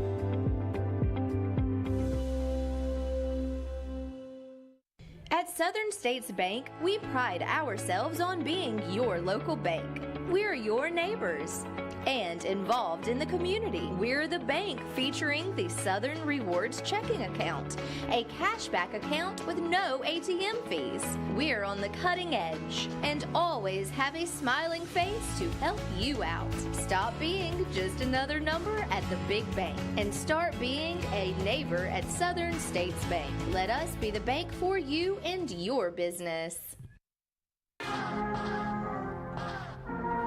Welcome back into your WEAC TV 24 Game of the Week, presented by Southern States Bank. 10-7 is your score at the half. The Cleveland County Tigers are ahead of the White Plains Wildcats, 10-7.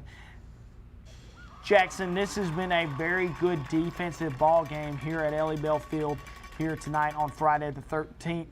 And I will say I wasn't really expecting to be a defensive ball game, but so far tonight they have done every bit of that. I mean, so far, I've watched a lot of film on White Plains and Cleveland County, but so far I think this is the best defensive game I've seen by the Wildcats. Wildcats have indeed put on a defensive clinic tonight, only letting up 10 points, but when your offense can only score 7 points, you've got to do something to give the defense a bone, and a touchdown would really, really help this defense. And Dawson, their offense didn't even score 7 points. The pick six set that 7 points up. So their offense has got to get going, and Felipe Holloway has been the successor all year, but I've seen their offense start getting a lot better with the White Plains offense. I've seen a lot of better offense from Dylan Barksdale when he is at quarterback for the White Plains Wildcats. Yeah, Dawson just absolutely lost his mind here. But anyways, Dylan Barksdale, when he's behind center, he just looks like the better quarterback. And I tell you what, I wish I had as much energy as this guy right now for the band. I tell you what, yeah, I 100% lost where I was going with that. But what I was meaning to say was Dylan Barksdale has had a lot of success underneath center for the White Plains Wildcats. And we've seen it there as the big play really propelled their offense there right before halftime. And Dylan Barksdale, I wouldn't be surprised if we see a lot more of him in the second half. And the thing about him is we've not really seen him pass, so this will be a big thing to see. So we're going to throw it to Shasta down on the field. She has a little interview for us. Coach Jennings with me. Coach Jennings, how are you feeling about right now? You know, our kids are competing. We're doing a good job. It's a big interception by Bryson Cheatwood there after we punted because we were thinking about going for it, and we punted, and then he gets that on the very next play. That's a big play for us. Kids are playing hard. We just got to keep coming out and being the most physical team tonight. And this rain hadn't been helping, has it? Oh, no, ma'am. Not at all. Not at all. You know, we just got to keep getting after it and do what we do. Okay, well, we thank you for this time. Good luck second half. Thank you. And we're going to throw it back to you guys.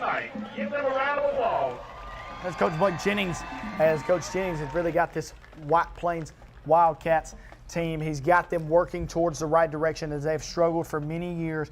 Coach Jennings is looking to turn it around here at White Plains. We're going to take a quick break. When we come back, we're getting ready for the second half of the White Plains Wildcats, Cleveland County Tigers. We'll take a break. We'll be back in just a moment. In the heart of your community, Coosa Valley Technologies brings you the future of high-speed internet. Having connection issues? Simply reach out to us, your neighbors, and experience exceptional customer service. Our local customer support experts guide you through the process with a personalized touch. Our skilled technicians install top-notch equipment for the most reliable connection. From community to your home, Coosa Valley Technologies, where local care meets global connectivity. Visit us online or call now to join the Coosa Valley Technologies family. First Bank of Alabama is celebrating 175 years of excellence, excellence in banking. Since 1848, we've been growing our product and growing our banking services in East Central Alabama. You can find us making sure that we are bettering our community to the best of our ability. First Bank of Alabama is where you are first. Member FDIC. Thanks so much for keeping Ellie Bell Field beautiful. This is Dudley Nichols of the CCHS Marching Tiger Band. Make sure to visit the concession stand on either side of the stadium to help support the Tiger Band. Palto Solutions is a licensed and insured home builder located in Lincoln, Alabama. We specialize in roofing, sheetrock, painting, remodeling, and new home construction. Check us out on Facebook or call us for a free estimate. Or look us up on the web at paltosolutions.com. Welcome to the ground!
Welcome back into your WEAC TV24 Game of the Week, presented by Southern States Bank.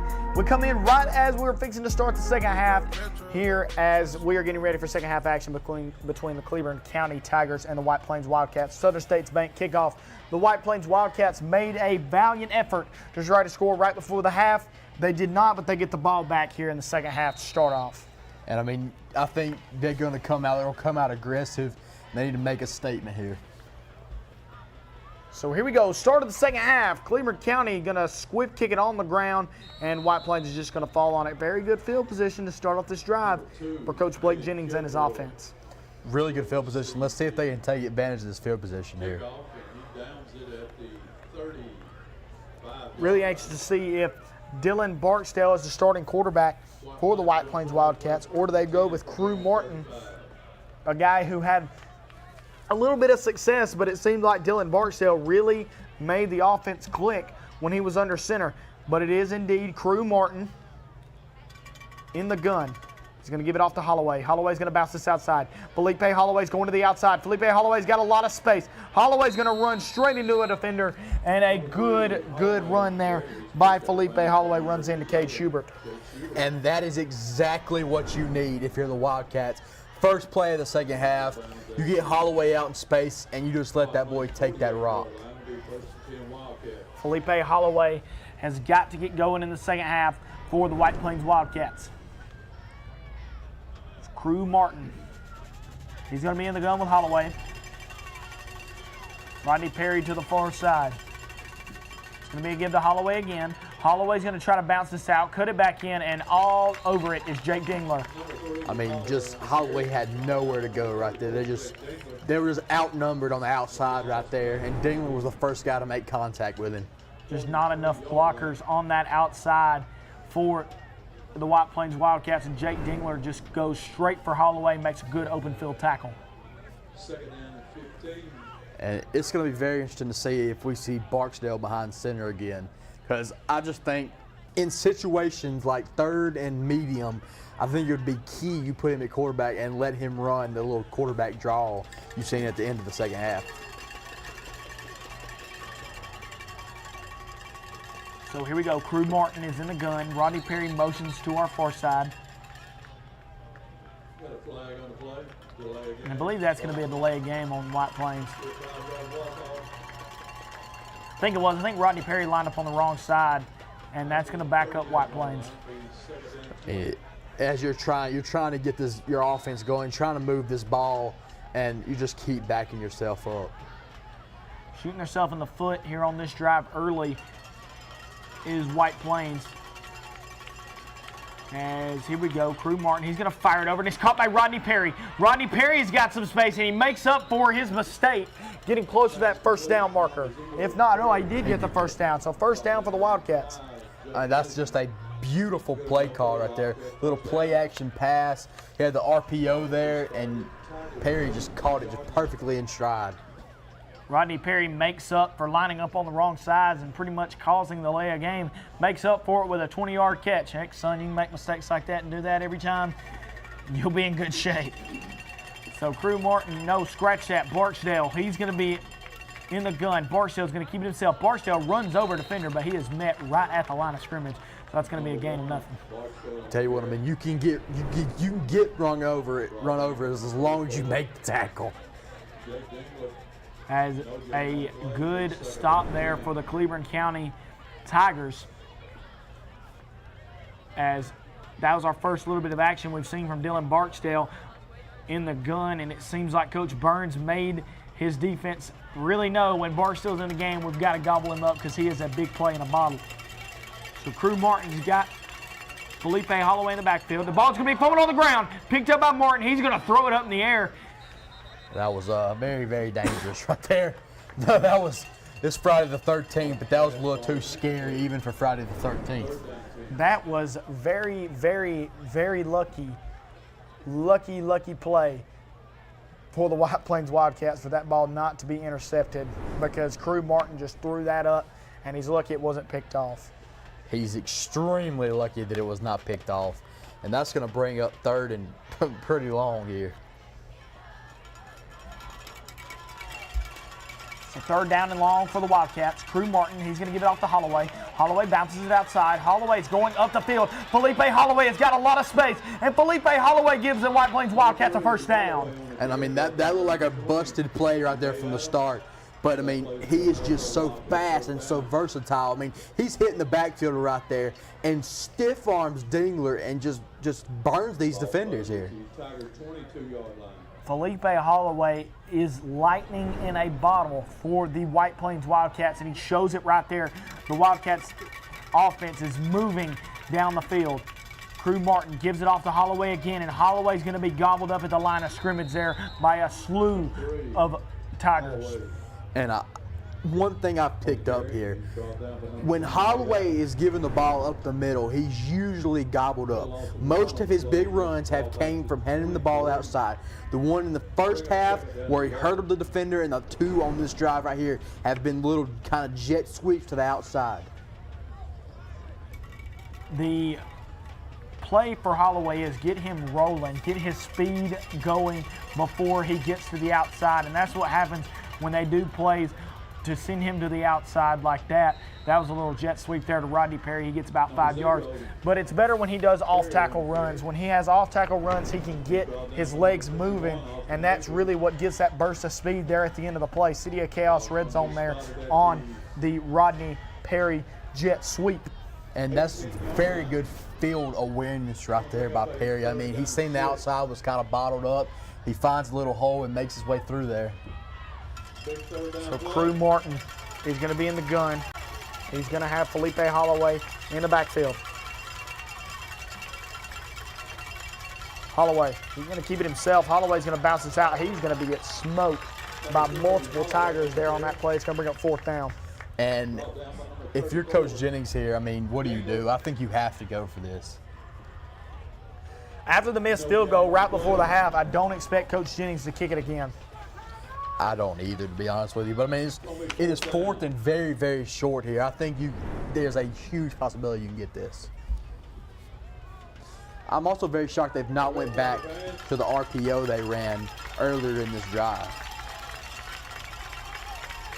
So Crew Martin, he's going to pass it, and it's going to be fired across the middle to Rodney Perry. That's going to be a first down for the Wildcats. There's the same play they ran earlier, little RPO. Rodney Perry makes the catch, and he's got enough for a first down. Like I was just saying, very shocked they've not went back to it there. And as soon as I say it, and it happens. Rodney Perry has caught both his passes so far tonight, got about 25 yards in receiving yards for Rodney Perry. Tell you what, call me Mystic Jack because I predict these things. So here we go. Dylan Barksdale is back in the game at quarterback. Barksdale by himself in the backfield. Barksdale, he's looking to run it. Barksdale's got some space. He breaks 2 tackles. Dylan Barksdale is going to be very close, and I believe he's going to be stopped at about the 1-yard line. I'll tell you what, I mean, this drive for the Wildcats has been absolutely huge. Not only have they driven this ball all the way down to the 1-yard line, look at how much clock they've knocked off. 6 minutes and 19 seconds to go here in the third quarter. The White Plains Wildcats are taking their time on this drive. So here we go, Dylan Barksdale, Wildcat quarterback for the White Plains Wildcats. And I believe he's going to be stopped at the 1 again. I think he might have got in. I think he may have got in. They're looking at it. I think he might have got in right there, but they're calling and it. I don't think they gave him the touchdown. I don't know about that. I'd have to see the replay, but I really thought he got in there. That's a very close call there. Let's see what Dylan Barksdale sees here as he tries to split that gap there. I think he got there right there. I think he got there too. I don't think his legs in was the end down. zone there. Yeah, I think he was there. So here we go again. And this one's going to be in. Touchdown, Wildcats. He got it that time. Dylan Barksdale made sure he got the Team 1 Chevrolet touchdown that time. I believe he got it the play before, but that works out just as good. You just added another play, ran some more time off the clock, and that's a touchdown for the Wildcats. And I just love that drive for the Wildcats there. A long drive, you take a lot of time off the clock, and I love the RPO they put in. That's the first time they've ran that, and they've ran it twice on this drive, both on huge plays. So 13-10 is your score, pending the PAT by Cheatwood. And the kick is up. Looks good to me from up here, and it's good down there. So 14-10 is your score. The White Plains Wildcats take the lead over the Cleveland County Tigers. We're going to take a quick break, and when we come back, we'll have more of your WEAC TV24 Game of the Week presented by Southern States Bank.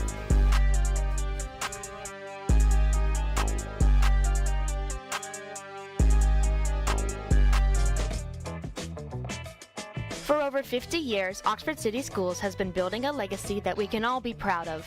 Academics, athletics, and more. While we are proud of where we've been, we are even more proud of where we are going. Oxford City Schools prepares children from elementary school all the way to the time that they graduate.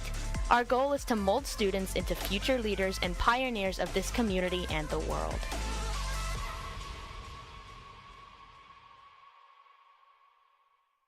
Come see the wonder that is the Festival of Lights, proudly sponsored by First Bank of Alabama. Chocolaco Park is filled with over 1 million lights and twinkling displays of all the Christmas favorites.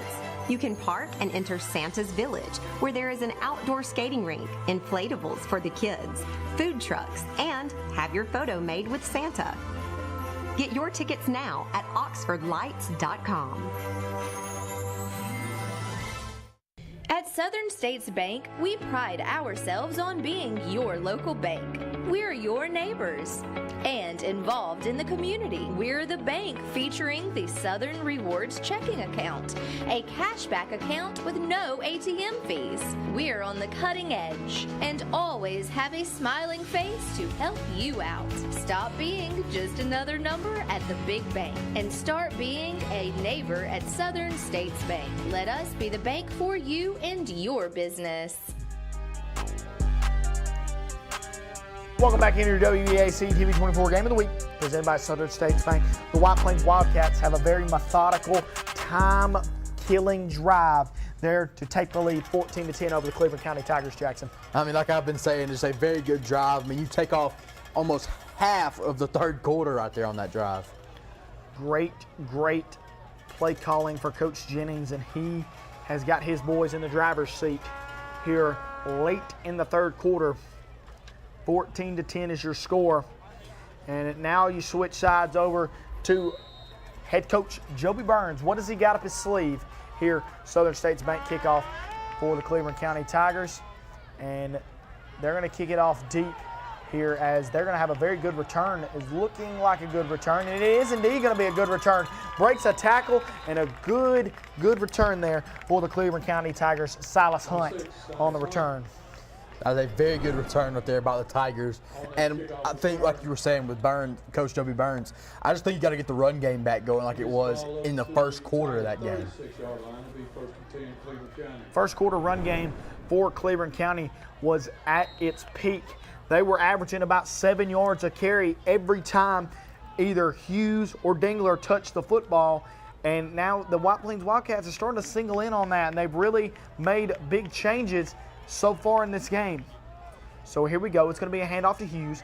Hughes is going to be met immediately in the backfield by the White Plains Wildcats. What a hit there by number 57, Logan Loeb. I mean, Loeb read that play just phenomenal and just hits him in the backfield right there. It was a great play there for the Wildcats, stopping Hughes in his tracks. So now it's going to be second down and long for Cleveland County. Wouldn't be surprised if Coach Burns decides to maybe roll with some passes here in just a minute. Second down and about 12 yards to go.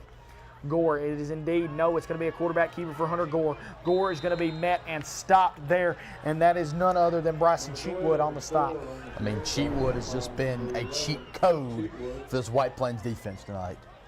As the first man to meet him, it looked like Barksdale was going to hit him, and a good move there by Gore to avoid Barksdale, but when Cheatwood gets near you, you know he's looking for the ball as well. He really is. I mean, he is a ball hawk. He's all over the ball, just everywhere. Playing defensive back. He's even been in the backfield a couple times.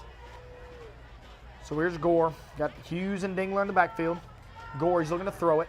And that pass is going to be picked up. And the White Plains Wildcats with an interception. And what a play there for the White Plains Wildcats. And that's something you always love to see, a big man getting his moment, going up and getting that football for the interception. What a play there for the White Plains Wildcats. A big man interception on the defensive front. Pass was tipped in the air. Interception. And now they're back in the driver's seat again. What do you know? Coach Jennings has got his guys ready to play here tonight. It's going to be a give off to Holloway. Holloway's going to find a little bit of space, not much. He's going to get drove back with Jake Dingler leading the pack, and they're going to push him all the way back to 50, and there's a penalty flag on the play. Oh, little pushing there by Rodney Perry, and that was called. I couldn't hear the whistle, so I don't know how exactly late that was, but from up here it didn't look like a late tackle. The reason they called that play there was because the Cleveland County defensive front stopped Holloway in the backfield and just kept pushing him and pushing him and pushing him and didn't let him go till he was about at the 50-yard line. That's the reason that penalty was called, and here it is. I'm expecting this play was blown dead right about here, and they just kept pushing and pushing and pushing and pushing all the way back to the 50-yard line. That's why the penalty flag was thrown. But I mean, like you said, that is huge for the Wildcats. And they have worked their way into the City of Chaos red zone here as Crew Martin going to give it off to Felipe Holloway. Holloway's going to get gobbled up, and he is tackled way back in the backfield. They're good play call for the Cleveland County defense. They really singled in on Holloway on that play. I'll tell you what, Holloway almost broke out of that, and if he would have broke out of that, I think I might have went crazy right there. That was a great tackle there by number 14, James Cotton Jr. I'm lucky they did not call the penalty there. The Wildcats were looking for it, but It's a good tackle if the penalty's not called. So here we go. The White Plains Wildcats are in the driver's seat right now on the Cleveland County Tigers. I tell you what, watch out for the RPO once again. They've got Barksdale lined up in the backfield. First time we've seen this formation. It's going to be a pass across. Rodney Perry. Rodney Perry's into the end zone. Touchdown Wildcats again. Rodney Perry on the same play they've ran 3 times, and he's caught every one of them for a Team One Chevrolet touchdown. I tell you what, that RPO is nasty. It's like the brotherly shove right now in Philadelphia that the Eagles have been running. And, I mean, that is just money every time he's through it. Crew Martin has really locked in with Rodney Perry, and Rodney Perry makes this a 20-10 ball game with 2 minutes and 57 seconds to go. PAT is pending by Cheatwood. Kick is up, and it is good. So the White Plains Wildcats 21-10 over the Cleburne County Tigers. What a ball game, folks. Don't turn the channel because it is fixing to get really nasty here in just a few moments. WEAC TV 24 Game of the Week presented by Southern States Bank. We'll be back in just a moment. Grub Mart and Young Oil, serving East Alabama for over 80 years. Come into one of our many locations throughout East Alabama and try our Joe Bell's coffee along with some Olio's donuts.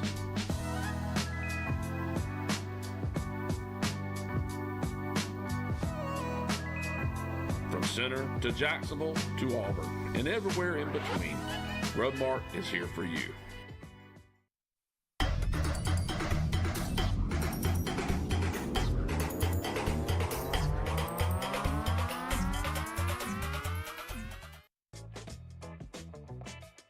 For over 50 years, Oxford City Schools has been building a legacy that we can all be proud of. Academics, athletics, and more. While we are proud of where we've been, we are even more proud of where we are going. Oxford City Schools prepares children from elementary school all the way to the time that they graduate. Our goal is to mold students into future leaders and pioneers of this community and the world.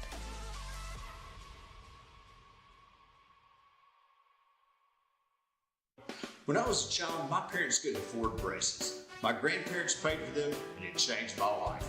It's why I'm an orthodontist today. Hi, I'm Dr. John Phillips, and at PT Orthodontics, we want to make braces and Invisalign easy and affordable for everyone. That's why we offer no down payment and affordable monthly payments to give you the smile you'd like to have. And with offices in Oxford and Gadsden, we're Neighborhood Orthodontics. Give us a call.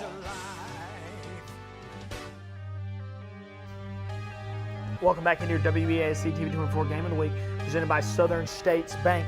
The White Plains Wildcats have took a commanding lead, 21-10, over the Cleburne County Tigers here late in the third quarter, Jackson.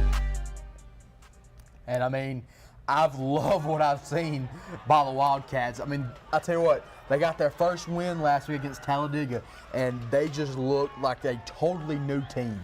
Coach Jennings got the monkey off his back. Got this first win last week against Talladega. And now the Southern States Bank kickoff, they're getting ready to kick it back off to the Cleburne County Tigers, whose offense has been anemic so far here in the second half. Is this going to be a squib kick there? And he's going to fall on it. Believe it or not, it's one of the better kickoffs we've seen tonight as the Cleburne County Tigers will get the ball at about the 33-yard line. I mean, that's a good kick right there. Yeah, actually, that's a good kick. For a ball that rolled on the ground, that's been the best kickoff we've seen so far tonight. I tell you what, James Cotton is not very happy. He just launched that ball about 40 yards to the sidelines off that kickoff. The White Plains Wildcats are fired up on the sidelines. They are trying to get another win for Coach Blake Jennings. Here we go. Hunter Gore has had a pretty good night so far for Cleburne County. The one mistake he made was a big pick six that led to a White Plains Wildcats touchdown. But besides that, I don't think he's played too bad. But the run game is the one thing that have really just, and there seems to be a problem going on with the chains on the sideline here.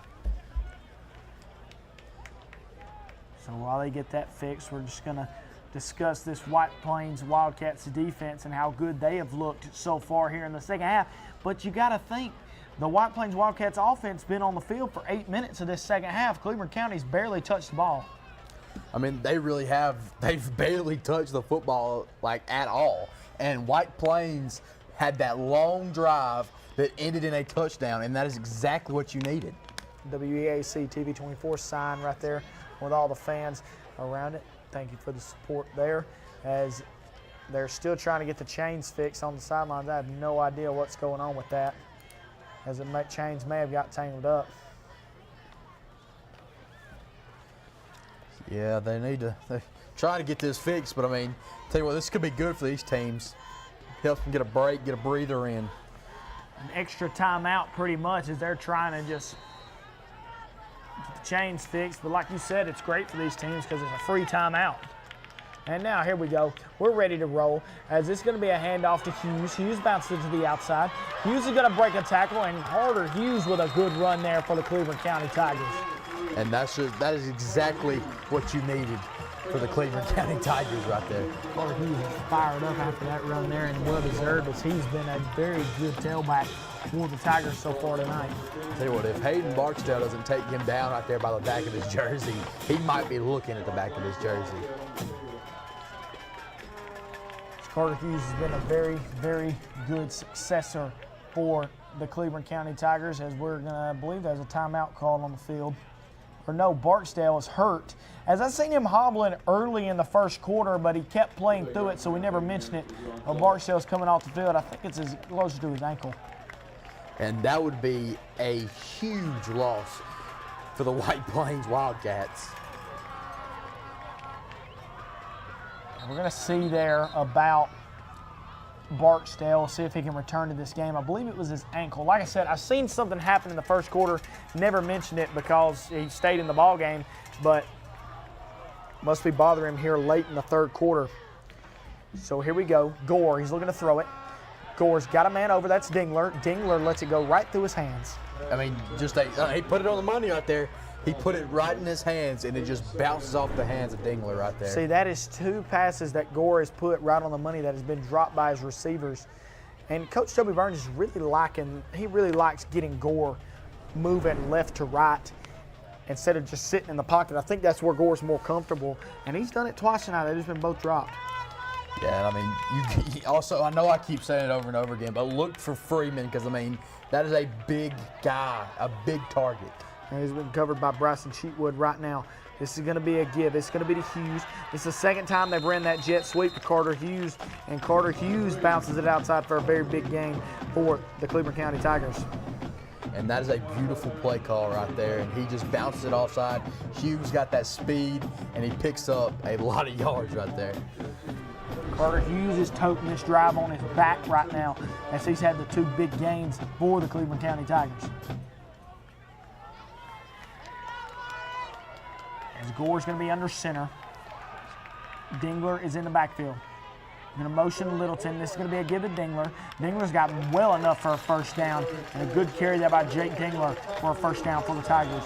And this is the Cleveland County we've seen in the first quarter. Starting to move the ball, going left to right, and go right up the middle with Dingler. That's a key to success for the Cleveland County Tigers. Like I was saying, though, this is the Cleveland County we've seen in the first quarter. But when they get to the red zone, it just kind of fizzle out. They can't do that here. They're down by 2 scores. It's going to be a give off to Hughes. Hughes bounces it back up the middle, and that's going to be about a 5-yard gain for Carter Hughes. Going to make it second down and 5. And I mean, so you're going to take that as a Wildcat. I mean, that is a good defensive stop right there. So Carter Hughes leading the offense so far for Cleveland County. Working our way to be under a minute to go in the third quarter. It's going to be a give back to Dingler. Dingler is going to get maybe a gain of about 2 yards. Going to bring up third down and short for the Tigers. And I mean, that's like I've been saying, that is a good tackle right there. That's going to be number 5, Braxton Borrell on the hits Dingler in the backfield right there and brings him down. Braxton Borelli on the tackle for the White Plains Wildcats. Go and help you out there as we've worked our way under a minute to go here in the third quarter. Dingler in the backfield, Gore under center. Oh, they didn't call it. Nobody moved. Oh, there it is. There's the. Didn't think they were going to call it. That was late. I didn't think that. I thought they got back. Yeah, but that was definitely an encroachment call right there on the Wildcats. I thought he got back over. I thought he got back over the line. I didn't see no movement thereafter, and sure enough, they called the penalty. And, I mean, that is huge for the Tigers because that's going to put them at first down. First down, Cleveland County off the White Plains mistake. 27 seconds to go here in the third quarter.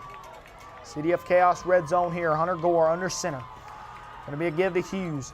Hughes gobbled up there. What a play there for the White Plains Wildcats. And that has been the guy, Logan Loeb, has been the big key guy for this defensive front for White Plains. And Loeb's just had a phenomenal game for the Wildcats. He's all over the football. Anytime there's a big play, he's usually in on it. So that's going to be the end of the third quarter. Hold the fours up, guys. We're going to the fourth quarter in a very close ball game, 21-10. White Plains over Cleveland County.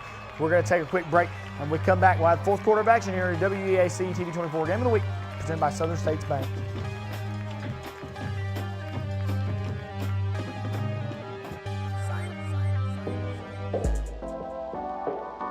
Grub Mart and Young Oil, serving East Alabama for over 80 years. Come into one of our many locations throughout East Alabama and try our Joe Bell's coffee along with some Olio's donuts.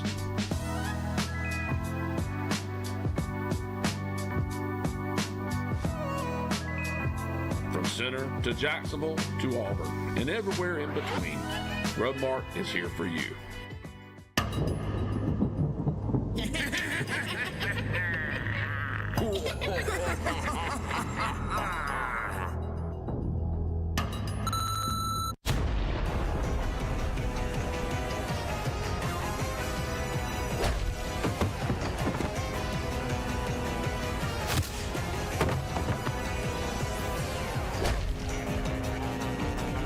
Don't let substances tie you down. On average, a tow truck operator is killed every 6 days in the United States. A tragic, yet preventable event. The fact is, most people don't know what it's like being a tow truck operator. The dangers that occur while servicing a roadside vehicle are real. However, you can make a difference to help lower this statistic and save lives by simply slowing down and moving over. This simple task can prevent an unnecessary death and allow workers to make it home to the families waiting for them. After all, it's the law in all 50 states for good reason. Do your part so they can live another day and be there for you when you need them. Move over. Their lives don't belong to you.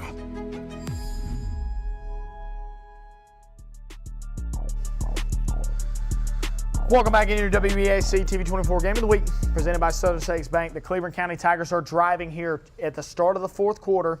They are trying to get in the end zone. It's going to be a pitch out to Carter Hughes. Carter Hughes, what a tackle there by number 5, Braxton Borelli. I mean, that is beautiful defense right there. You cannot have a better defensive play right there. That was a great play there because Carter Hughes has really led this whole drive. Borelli getting blocked, still dives to make the tackle. What a play for Borelli. And if you're Cleveland County, you've got to get in the end zone. You cannot give the ball back to White Plains here by the way their offense has been moving.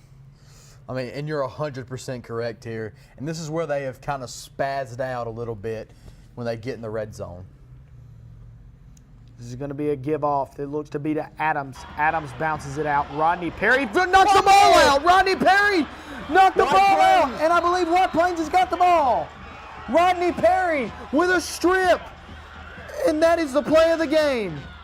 Rodney Perry knocked the ball out. And it is picked up by number 32, Cash Pritchett. Let's look at it again.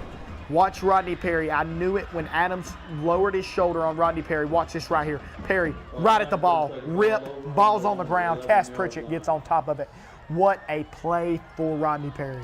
And Rodney Perry is a dog. I mean, that is beautiful textbook defense right there. Just a little punch and rip, and he gets the ball out, and White Plains has the football. That is what you did not need if you're Coach Joby Burns. So here we go. The White Plains Wildcats are going to hand it off to Felipe Holloway, and that's a good stop there for the Cleveland County defense. What a play there for Cleveland County. And that was number 23, Carter Hughes. He fumbled on that last play. He wants to get that one back. What a play there by Carter Hughes to level Felipe Holloway in the backfield. And it's going to be second down and long. Second down and 16 yards to go. Ball's on the 5-yard line for the White Plains Wildcats. And Dylan Barksdale's in the game, and I bet we see that same play that got him out of the end zone right before halftime. We indeed do. Barksdale, he's looking to bounce it in, and Dylan Barksdale's got space. Dylan Barksdale's going over the 50. Dylan Barksdale is not going to be touched. He has got one man to beat on his horse. Dylan Barksdale, 20, 10, 5, touchdown Wildcats. Dylan Barksdale does it again. For a Team 1 Chevrolet touchdown, the White Plains Wildcats take a commanding lead over the Cleveland County Tigers. I tell you what, this White Plains team is a different team than we've seen 2 weeks ago. And these guys are out here playing like a playoff team here tonight. Look at the play, and I said it before the play started. We're going to see the same play we've seen right before halftime. Cleveland County was stumped, and once Carter Hughes missed, there was nobody to touch. Dylan Barksdale comes in after the injury, and Dylan Barksdale's got over 150 rushing yards for the Wildcats, and that's a touchdown for the Wildcats. PAT's good. We're going to take a quick break. 28-10 is your score. The White Plains Wildcats take a commanding lead over Cleveland County. They got to find a way to score. We'll be back in a moment. We are WEAC TV 24 Game of the Week, presented by Southern States Bank.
Welcome back into your WEAC TV 24 Game of the Week, presented by Southern States Bank. The White Plains Wildcats got their first win last week over the Talladega Tigers, and they're looking to knock off another set of Tigers here tonight as they've got a 28-10 lead over the Cleveland County Tigers. I mean, I'll tell you what, one thing is for certain. This isn't the White Plains team that played Hoax Bluff 2 weeks ago. The White Plains Wildcats have got a 28-10 lead over the Cleveland County Tigers. Southern States Bank kickoff. Cleveland County has got to get their offense going. They've got to get their offense going, and that ball's fumbled on the ground by DeAndre O'Neal. And DeAndre O'Neal's going to get laid out on the play. What a play there for the White Plains Wildcats. Aiden Kilgore, the junior, makes a big hit on DeAndre O'Neal after he fumbled the kickoff. And this is not good field position for Cleveland County. Not at all. And I tell you what, Kilgore was shot out of a cannon and just levels O'Neal right there. DeAndre O'Neal got lucky he was able to get on top of that ball, because that would have been a disaster if you're Coach Joby Burns. You cannot have that happen. And I mean, that is just, I'm not going to sugarcoat it. That is not very good field position right there for the Cleveland County Tigers. This is probably the worst field position off of a kickoff we've had all night. Gore's going to be in the gun. He's got Adams blocking for him in front. Gore, he's looking to throw it. He's got a man across the middle of the field. A great pass there for Hunter Gore as he fires it over the middle of the field. That was to number 44, it looked like, for Cleveland County, Kendall Miller. The big tight end right there comes up with the reception. I mean, and that was a very, very good throw off his body right there. Rolling out to his non-dominant side, plants his feet, makes a good throw to Miller. So Cleveland County opening up with the passing game here, down 28-10. I think that's what you got to do if you're Cleveland County wanting to get back in this game. Gore, he's looking to throw it. He's going to roll out. He's got a man to the outside, almost dropped there by Freeman. Freeman hauls it in. That's going to be close to the first down marker. I think they're going to give it to him. And I think you got it right there. And that's Freeman's first reception of the night right there. I thought they would try to get the ball more to him, which they have tried to. But I mean, this Wildcat defense has just played some really good football here tonight. Tackle on the play by Cheapwood. Gore going to be in the gun again. This is the first time we've seen Cleveland County line up in the gun multiple times on the drive tonight. Gore looking to throw it.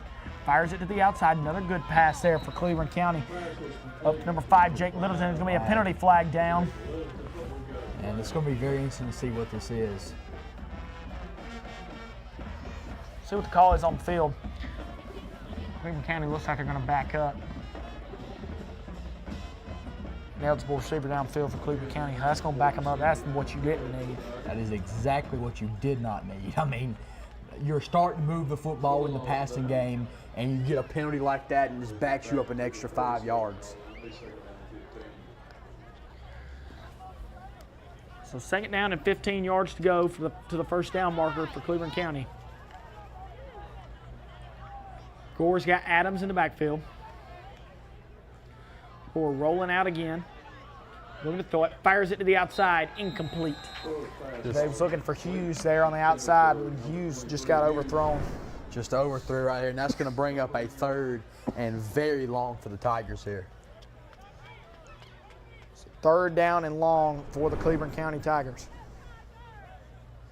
And the real question is, if you don't get it here, do you try to get this 3rd and manageable? Because 4th and manageable, I mean, because time is starting to tick down. You're down by 18.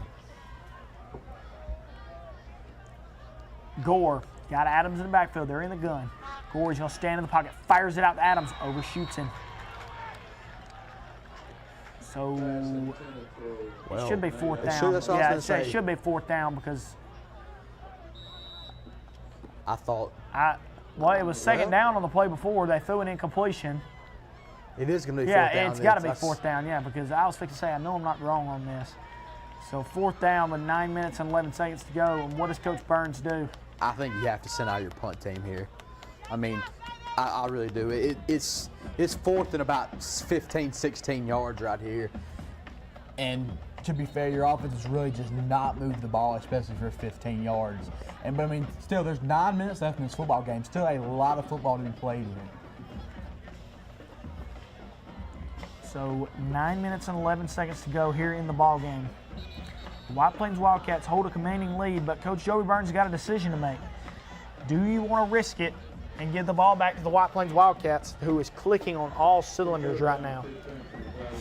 I just think you have to punt the football here. But, I mean, that's just me. They're at about the 38-yard line. I think they're going to go for it. But, I mean, I guess you have to here. Gore looking to throw it. And it's going to be caught, but not even close to the first down marker. The White Plains Wildcats get the stop. Just a lob pass. They look like they were trying to just do a little screen check down kind of pass there, but he just left the ball hanging too long in the air right there. And, I mean, that's going to set up the Wildcats with just amazing field position. I believe that they had the marking wrong on the ticker over there. It is now 4th down. I believe that first penalty was on 1st down, and they had it set up as 2nd down. So it is now 4th down for the Tigers. That makes a lot of sense now. As Gore's rolling out, he's looking to throw it, fires a strike, and he's got Freeman. 1st down for the Tigers. Yeah, that's exactly what happened. They had the ticker wrong on the sidelines, had it set up as 2nd down. We thought it was 4th down on the last play. It was not. It was 4th down right there. And there's a good play there for Cleveland County, for Freeman to get over that 1st down marker, and the Cleveland County offense is going to stay on the field. And that's a very good play call right there. Very good pass by Gore to Freeman. And this is exactly where you want to be if you're Cleveland County.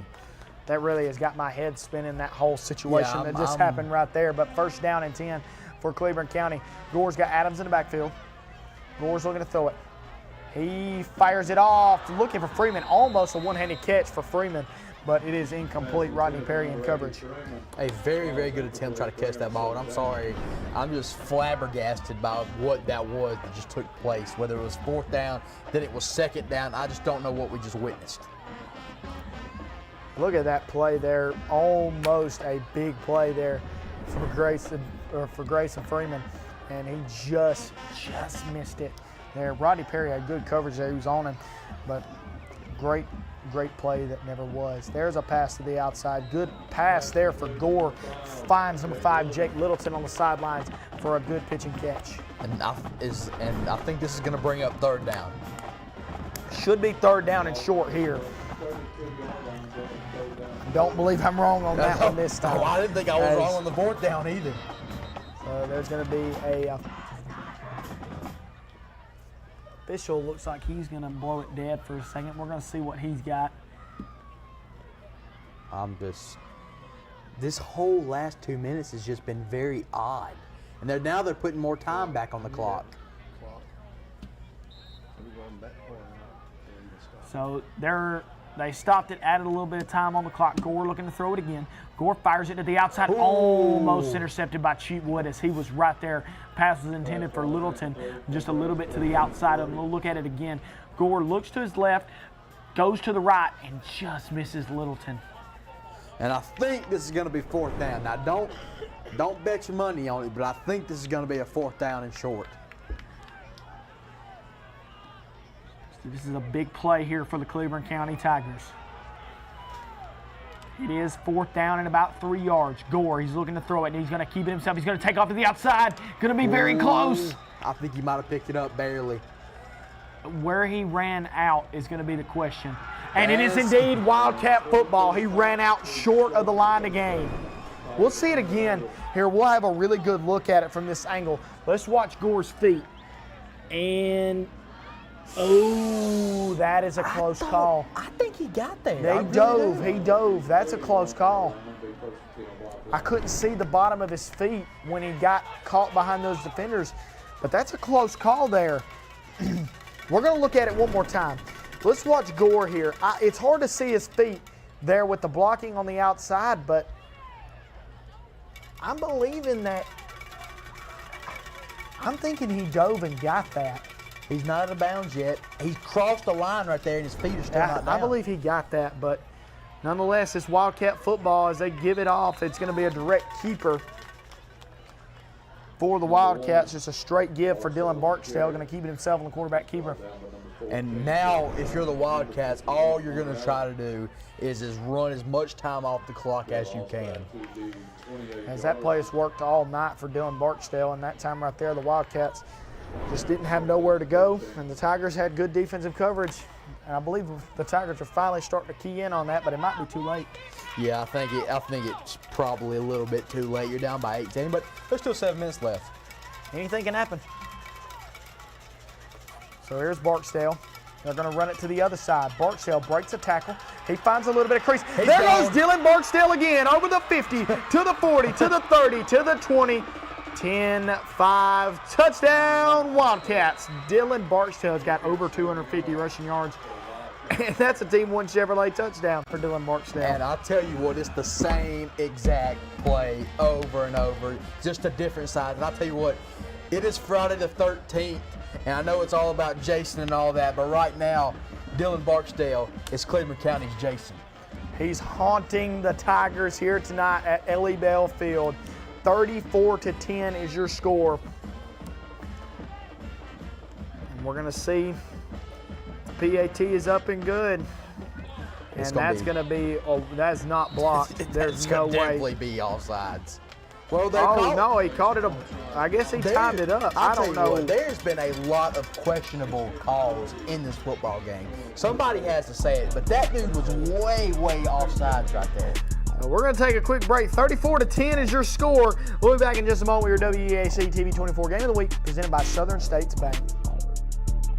At Southern States Bank, we pride ourselves on being your local bank. We're your neighbors and involved in the community. We're the bank featuring the Southern Rewards checking account, a cashback account with no ATM fees. We're on the cutting edge and always have a smiling face to help you out. Stop being just another number at the big bank and start being a neighbor at Southern States Bank. Let us be the bank for you and your business.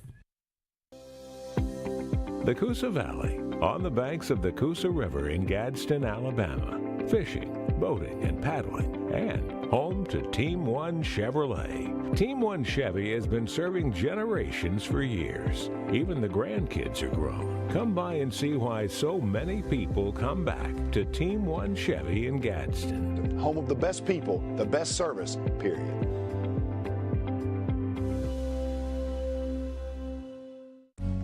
There's a special place where overtime gives way to family time, where fast pace becomes a little slower lifestyle. At Campers Unlimited, we can help get you there, where your lake house, beach house, or tailgate headquarters can have the same address. We carry the top brands in America like Grand Design and Forest River. With a large selection, we're sure to have a floor plan that fits your needs. So when you're ready to disconnect in order to reconnect, take the easy drive to Campers Unlimited on Interstate 59 in Gadsden or shop us online at campersunlimited.net. Serving Calhoun County in the state of Alabama since 1994, offering some of the most competitive interest rates in the mortgage industry, along with a wide variety of mortgage products. We are with you throughout the home buying process, offering you service before and after the close. Fast, reliable, local. Visit us today or apply online at our website, jacksonmortgageco.com. And you remember, if you need a home loan, call my daddy. Welcome back into your WEAC Division 1 Game of the Week, presented by Southern States Bank. The White Plains Wildcats add another touchdown on the board here. 34-10 is your score. Dylan Barksdale has been the MVP so far for the White Plains Wildcats. Southern States Bank kickoff.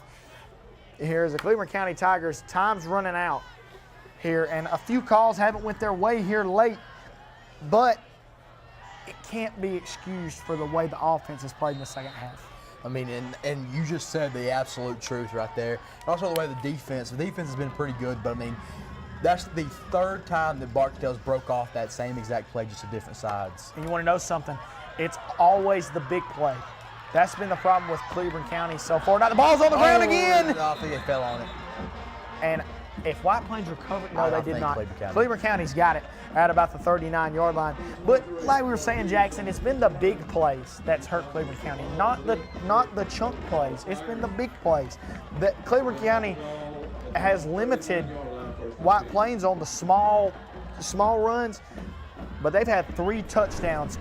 Not 3 touchdowns. They had 2 touchdowns go for deep plays, and then the one play before halftime, White Plains didn't score on it, but that still adds to the big plays. And Dylan Barksdale has just been an absolute savage for the Wildcats. 6 minutes and 47 seconds to go. Hunter Gore in the backfield. He's in the gun. He's looking to throw it. Fires it to the outside. That pass is dropped. Big hit there by number 5, Braxton Borelli, for the Wildcats. And Borelli, not the biggest guy, but he is very, very physical.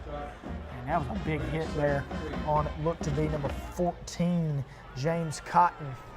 Borelli, I'm going to say Borelli's the one who knocked that ball away there, because Cotton, he may have been dropping it, but that hit sure didn't help it.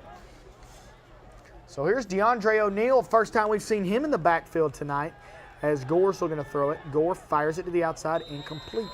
Looking in the direction of it looked to be number 20, Nathan Adams. Throw third down here for the Cleveland County Tigers. And I mean, if you go 3 and out here, it'd be just a disastrous drive for the Tigers. Sure, they've been the whole point of the second half so far for Cleveland County, and that's a disaster. Because at one point they were winning this game 10-7. Here's Gore looking to throw it. Fires it to the outside and almost intercepted. Braxton Borelli read that like a book. If we, we're going to get a replay on this. So let's look at it again. Gore looks, and he just stares down his receiver, and Borelli was like, all right, I'm going to go for the interception here. Almost picked off. Thing is, that ball bounced off of Littleton's chest. No, scratch that. Was not Littleton. James Cotton bounced right off his chest. So Borelli just missed it. And I mean, that's just a good defensive play though, right there. And you can tell he's just a very physical football player. He swarms the football every time it's anywhere near him. So 4th down and 10, and this is go for it territory for Coach Joby Burns. Here's Gore. He's looking to throw it. He fires a strike, not close, in the direction of number 20, Nathan Adams. That's going to be a turnover on downs with 6 minutes and 29 seconds to go, and the Wildcats will get the ball back. I mean, I cannot express enough how impressed I am with this White Plains Wildcats team here tonight. I mean, they've just been all over the football on offense, on defense, even on special teams. They forced a couple fumbles. Even though they didn't pick them up, they forced fumbles on special teams as well. And they've just been the complete football team here tonight. The complete football team, to me, is an understatement for the way the Wildcats have played.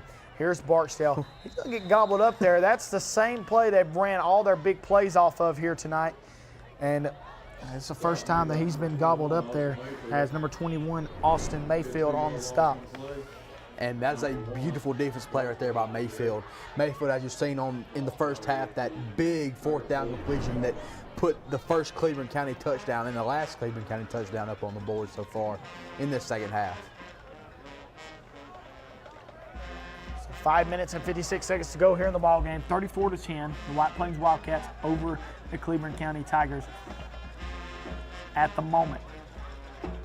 Here's Barksdale. He's going to run it right up the gut. I believe Barksdale's probably just going to keep this midfield. Oh, it looks like the ball may have came out. And I think it did. Let's look at it again. I don't know. I didn't see it there at the end. We'll see. And it's going to be hard to see it here. Can't tell. And we're just going to see where the officials put the ball. And no, I believe White Plains kept possession. The Cleveland County players was pointing like they had the football, but I believe Barksdale may have been down. So Felipe Holloway, your Wildcat quarterback here on this play. Holloway bounces it out, breaks a tackle, and he's going to be gobbled up there on the play. Tackle on the play by James Cotton. And I mean, that so far has been the best defensive drive for Cleveland County this second half. But Jackson, I hate to say it, but it may be too late. I mean, I think in my opinion, it's a little bit too late. There's 4 minutes left in this football game, and you're down by 24. We're going to see a punt here for Braxton Borelli, and he's going to try to pin Cleveland County back deep. And if this is a good punt, Cleveland County is going to have a big play to kind of stay in the ball game.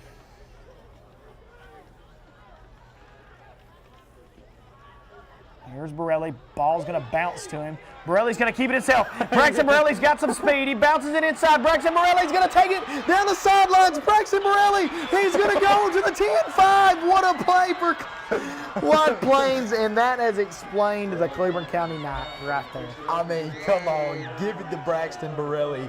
The ball it's not the best snap, but he picks it up, and I mean, he takes that to the crib. He's saying, hey, coach, put me on offense, see what happens. City of Chaos Red Zone for the White Plains Wildcats. And like I said, that's explained the Cleveland County night. That play right there. Ball bounces to Borelli, turns into a busted play. Braxton Borelli takes it to about the 3-yard line. And it's not like it was 4th down and about 4. It's 4th down and about 15.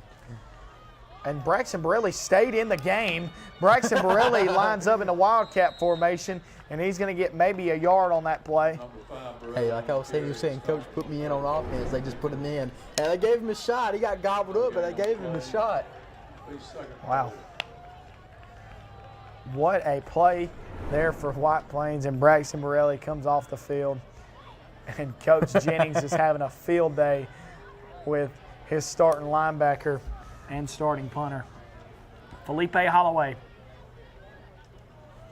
He's in the Wildcat. They're just going to let this clock run down as Holloway penalty flag on the play. It's going to be a false start. Ooh, I believe he pointed. That's offsides. Cleveland County shoots herself in the foot yet again. That's going to push White Plains closer to that end zone. And I mean, this second half has just been disastrous for the Cleveland County Tigers. They've just not been able to get anything going offensively, defensively, special teams, just everything just been a disaster. Felipe Holloway, they're going to stay in the same formation. Under 2 minutes and 50 seconds to go here in the game. Holloway still waiting on the snap. They're going to let the play clock run all the way down. Holloway is going to keep it himself. Felipe Holloway is into the end zone. Touchdown, Wildcats.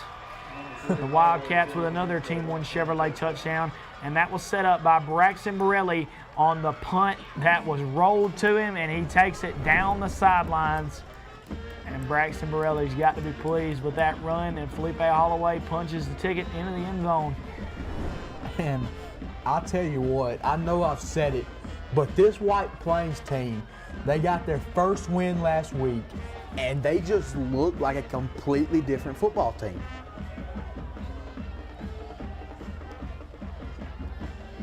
Pending the PAT here for Cheatwood, and the kick is good. 41-10 with 2 minutes and 29 seconds to go here. And if you're a White Plains fan, you've got to be just jumping out of your seat in joy. This looks like the 1994 team when they won region. I mean, this is just a slaughter so far in this football game. 2 minutes and 29 seconds to go, and I hate to say this, but this game's probably over, and I would say it's over. Coach Joby Burns, his guys, is just, the second half hasn't went their way, and that's sugarcoating it. Yeah, it's just been a rough second half for the Cleveland County Tigers, and it's been a great half for the White Plains Wildcats. Southern States Bank kickoff here. Cheatwood going to be kicking it off for the Wildcats. Good kick there for the Wildcats. It's going to go all the way back to DeAndre O'Neal. O'Neal's got it. O'Neal's got some space. Rodney Perry meets him. DeAndre O'Neal goes down. A good tackle there by Rodney Perry to bring down DeAndre O'Neal. And that's where the Cleveland County offense is set up shop. I'm really anxious to see what Coach Joby Burns does here. I believe this drive is going to be working on stuff for next week. Yeah, I mean, I think 100% that'd be the case here. I think you're going to try to, you know, if you've worked some out in practice, you want to put in a new play, this will be the time to run it.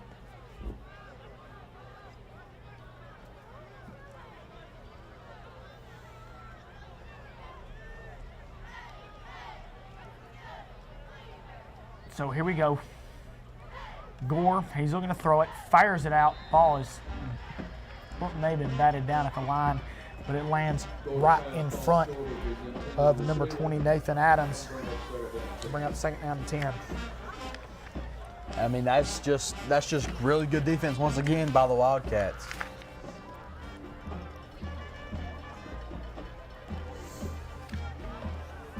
Two minutes and 16 seconds to go. Second down and 10 for Cleveland County. Gore's looking to throw it, fires it to the outside. That ball is batted down hard there by number 9, Ashton Wallace. And Ashton Wallace, that is a beautiful defensive play right there. He honestly had a chance to pick that ball off, not trying to take the risk of him catching it, just bats the ball down, and that's going to set up 3rd and long. And I mean, this is going to set up 3rd and long, and at this point, like you were saying, this is the time where if you've worked on a play or something, you're trying to kind of get some in-game reps for your younger guys, and this will be the time to do it. There's nothing like having in-game reps. You know, it's different at practice than it is in the ball game, so now would be the perfect time to run it here for Cleveland County. So Gore got O'Neal in the backfield, and Joby Burns is going to call a timeout. And like you were saying, there's nothing like in-game reps. It is a lot different than practice, and when you're in the football game, there's fans in the stands, everybody's cheering, everybody's yelling, the band's playing. It is a totally lot different than in practice when it's just you and your teammates. So the Cleveland County Tigers are going to fall here today, the White Plains Wildcats. And Cleveland County was set up to possibly clinch a playoff berth with a win here today. That is not going to be the case. I don't really know the path they have to take now to get there, but there's still hope, I would say, if you're Cleveland County. And you're 100% correct. And, I mean, there's still a lot of hope, but you got to take this in the next week and you just try to work on the stuff, work on your defense, work on your offense. Just kind of get down pat what is going to happen next week. So, yes, there still will be hope for Cleveland County. And O'Neal, I'll tell you what, O'Neal's getting his chance, and he just broke off a huge run. We didn't see much of DeAndre O'Neal tonight, and I thought we would, but we did not see much of O'Neal tonight in the backfield, as I've seen a lot of him last year for Cleveland County, and that's a big play for O'Neal. But, yes, there still is hope for Cleveland County, as, you know, you lose this game, and you got Hanley and Anniston left for Cleveland County to possibly clinch a playoff spot. It's going to be tough. Those are two good teams. But it's going to be tough, but they still have a chance. And there's a pass there by Gore, and it is tipped up and dropped there by one of his receivers. All you need is one more region win, and that sets you up for a playoff spot. Which I believe Cleveland County should get in regardless, depending on Munford and how they finish out the rest of the year, as the White Plains and Cleveland County and Munford are fighting out for that last spot. White Plains obviously can't make the playoffs, but Cleveland County and Munford battling out for that last spot. Cleveland County got the head-to-head over Munford, so that should still then, man, I believe they still make it. So the White Plains Wildcat offense is going to take a knee, and a minute 40 is going to start rolling here for the Wildcats. Big win for Coach Blake Jennings.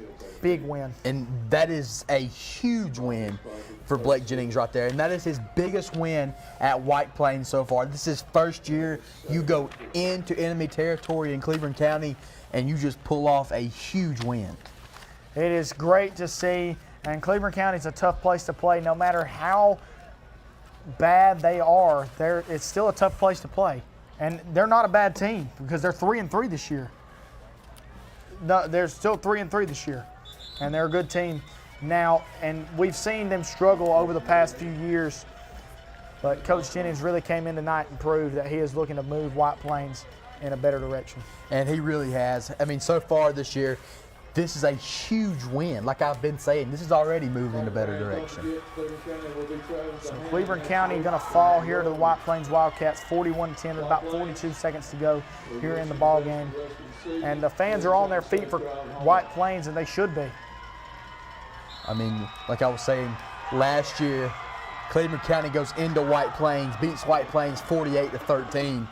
This year, White Plains goes into Cleveland County, beats them 41-10. I mean, that's just an insane game for the White Plains Wildcats. 17 seconds to go, and I want to reiterate what I said there. I wasn't meaning that the Cleveland County Tigers was a bad team. I'm meaning no matter where they're at in their football program, that's still a tough place to play. Regardless of how they are, that's still a tough place to play. And the White Plains Wildcats come in and get a big win here tonight, 41-10. Clocks hit 0. The White Plains Wildcats take home a win, 41-10 over the Cleveland County Tigers. Jackson, what'd you see in that game? Well, I'll tell you what, I've seen a White Plains team that we've not seen in a long time. And this White Plains team is new and improved. They're on a 2-game win streak, and that is a huge win. How long has it been since they've had a 2-game win streak? A long time. Yeah. This is big. This is big. This is a winning streak for White Plains, and it's awesome to see. And if you're Coach Joby Burns, you just got to take this with a grain of salt and go on to next week, because they're a good football team. And they know they can still make the playoffs with this team. Just finish out the season. I'll tell you what, the Wildcats are celebrating as they should be right now. It's been a long time since we've seen the White Plains Wildcats get to have moments like this. And Coach Jennings has gave these guys hope. And it's great to see. I mean, it really is. It's just a really good thing to see. And, you know, it's been a tough couple of years for White Plains fans and White Plains, but they have just, this game right here has, Coach Jennings has got them moving in a new and great direction.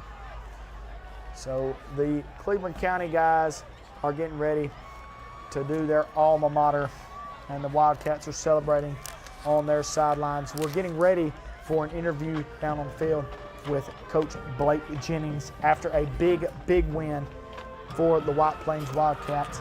And she's ready. We got Coach Blake Jennings on the field.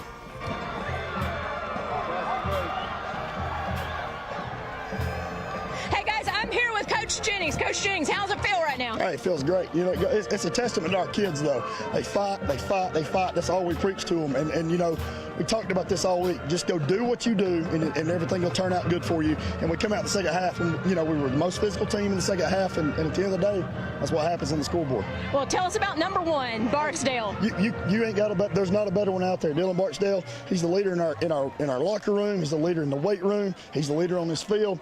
You know, love that kid to death. He turned it on tonight. Tore it up out here. He sure did. I don't know how many yards he had, but he had a great game. Awesome. Anything else you want to say to the fans and all your people behind you? You know, it's just our kids, and we talked about it all week. It's cats first them.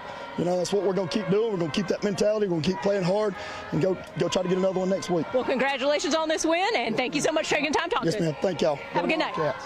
We're going to throw it back to you guys. Thanks. Coach Blake Jennings, big win here tonight. First things first, what a ball game we had here tonight. The White Plains Wildcats victorious over the Cleveland County Tigers. And guys, what a ball game we had here. And we're going to have some highlights of tonight's game. And we saw it early. The Cleveland County Tigers really had the run game going, but they just couldn't finish it off. And as you see there, big turnover for Cleveland County. Just ended up not being able to capitalize on it. And we're going to see it here as Felipe Holloway, this was one of the biggest runs he had. The hurdle makes it down the sidelines. Good run there, Felipe Holloway.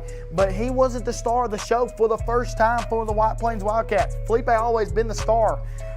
There was a big play. Probably one of the players of the game. If Barksdale doesn't have a big game, Cheatwood is the player of the game for me. 100%. You're 100% correct right there, Dalton. But what you go see here, Cleveland County, they just could not find a way to get their offense going in the second half, and that's really what got them. There's another play there by Cheatwood blocking them away. And then Gore gets in the end zone for Cleveland County to give them a touchdown there early. That took the lead for Cleveland County. Yeah, it did. It took the lead. That one took the lead 10-7 right there for Cleveland County. And after that, they just really couldn't get anything going. And here's the play. It started it. Dylan Barksdale goes down the sidelines. What a play this was to get White Plains in the red zone, but the thing is they could not score here. They went for the field goal, missed it right before the half.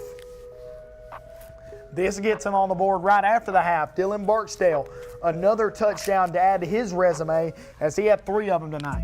He did. I mean, he was just a star for this White Plains team. And this was a very good play there for Rodney Perry. As Rodney Perry had a big game himself. Not many balls thrown his way, but when he was catching passes on the offensive side of the ball, he was open and he made them pay. And, I mean, that RPO they ran was money. And there was Rodney Perry again, big fumble there to give White Plains the ball late in this ball game to really set up their offense again for another huge play for the White Plains Wildcats. And here's another clip right here. It's the last one of the night. Dylan Barksdale, the player of the game for tonight's game, takes it all the way home over the 50, down to the 30, to the 20, 10, 5, touchdown White Plains. And that's what helped White Plains get the big win tonight. So guys, we want to thank everybody for watching here tonight. The White Plains Wildcats 41-10, your WEAC TV 24 Game of the Week, presented by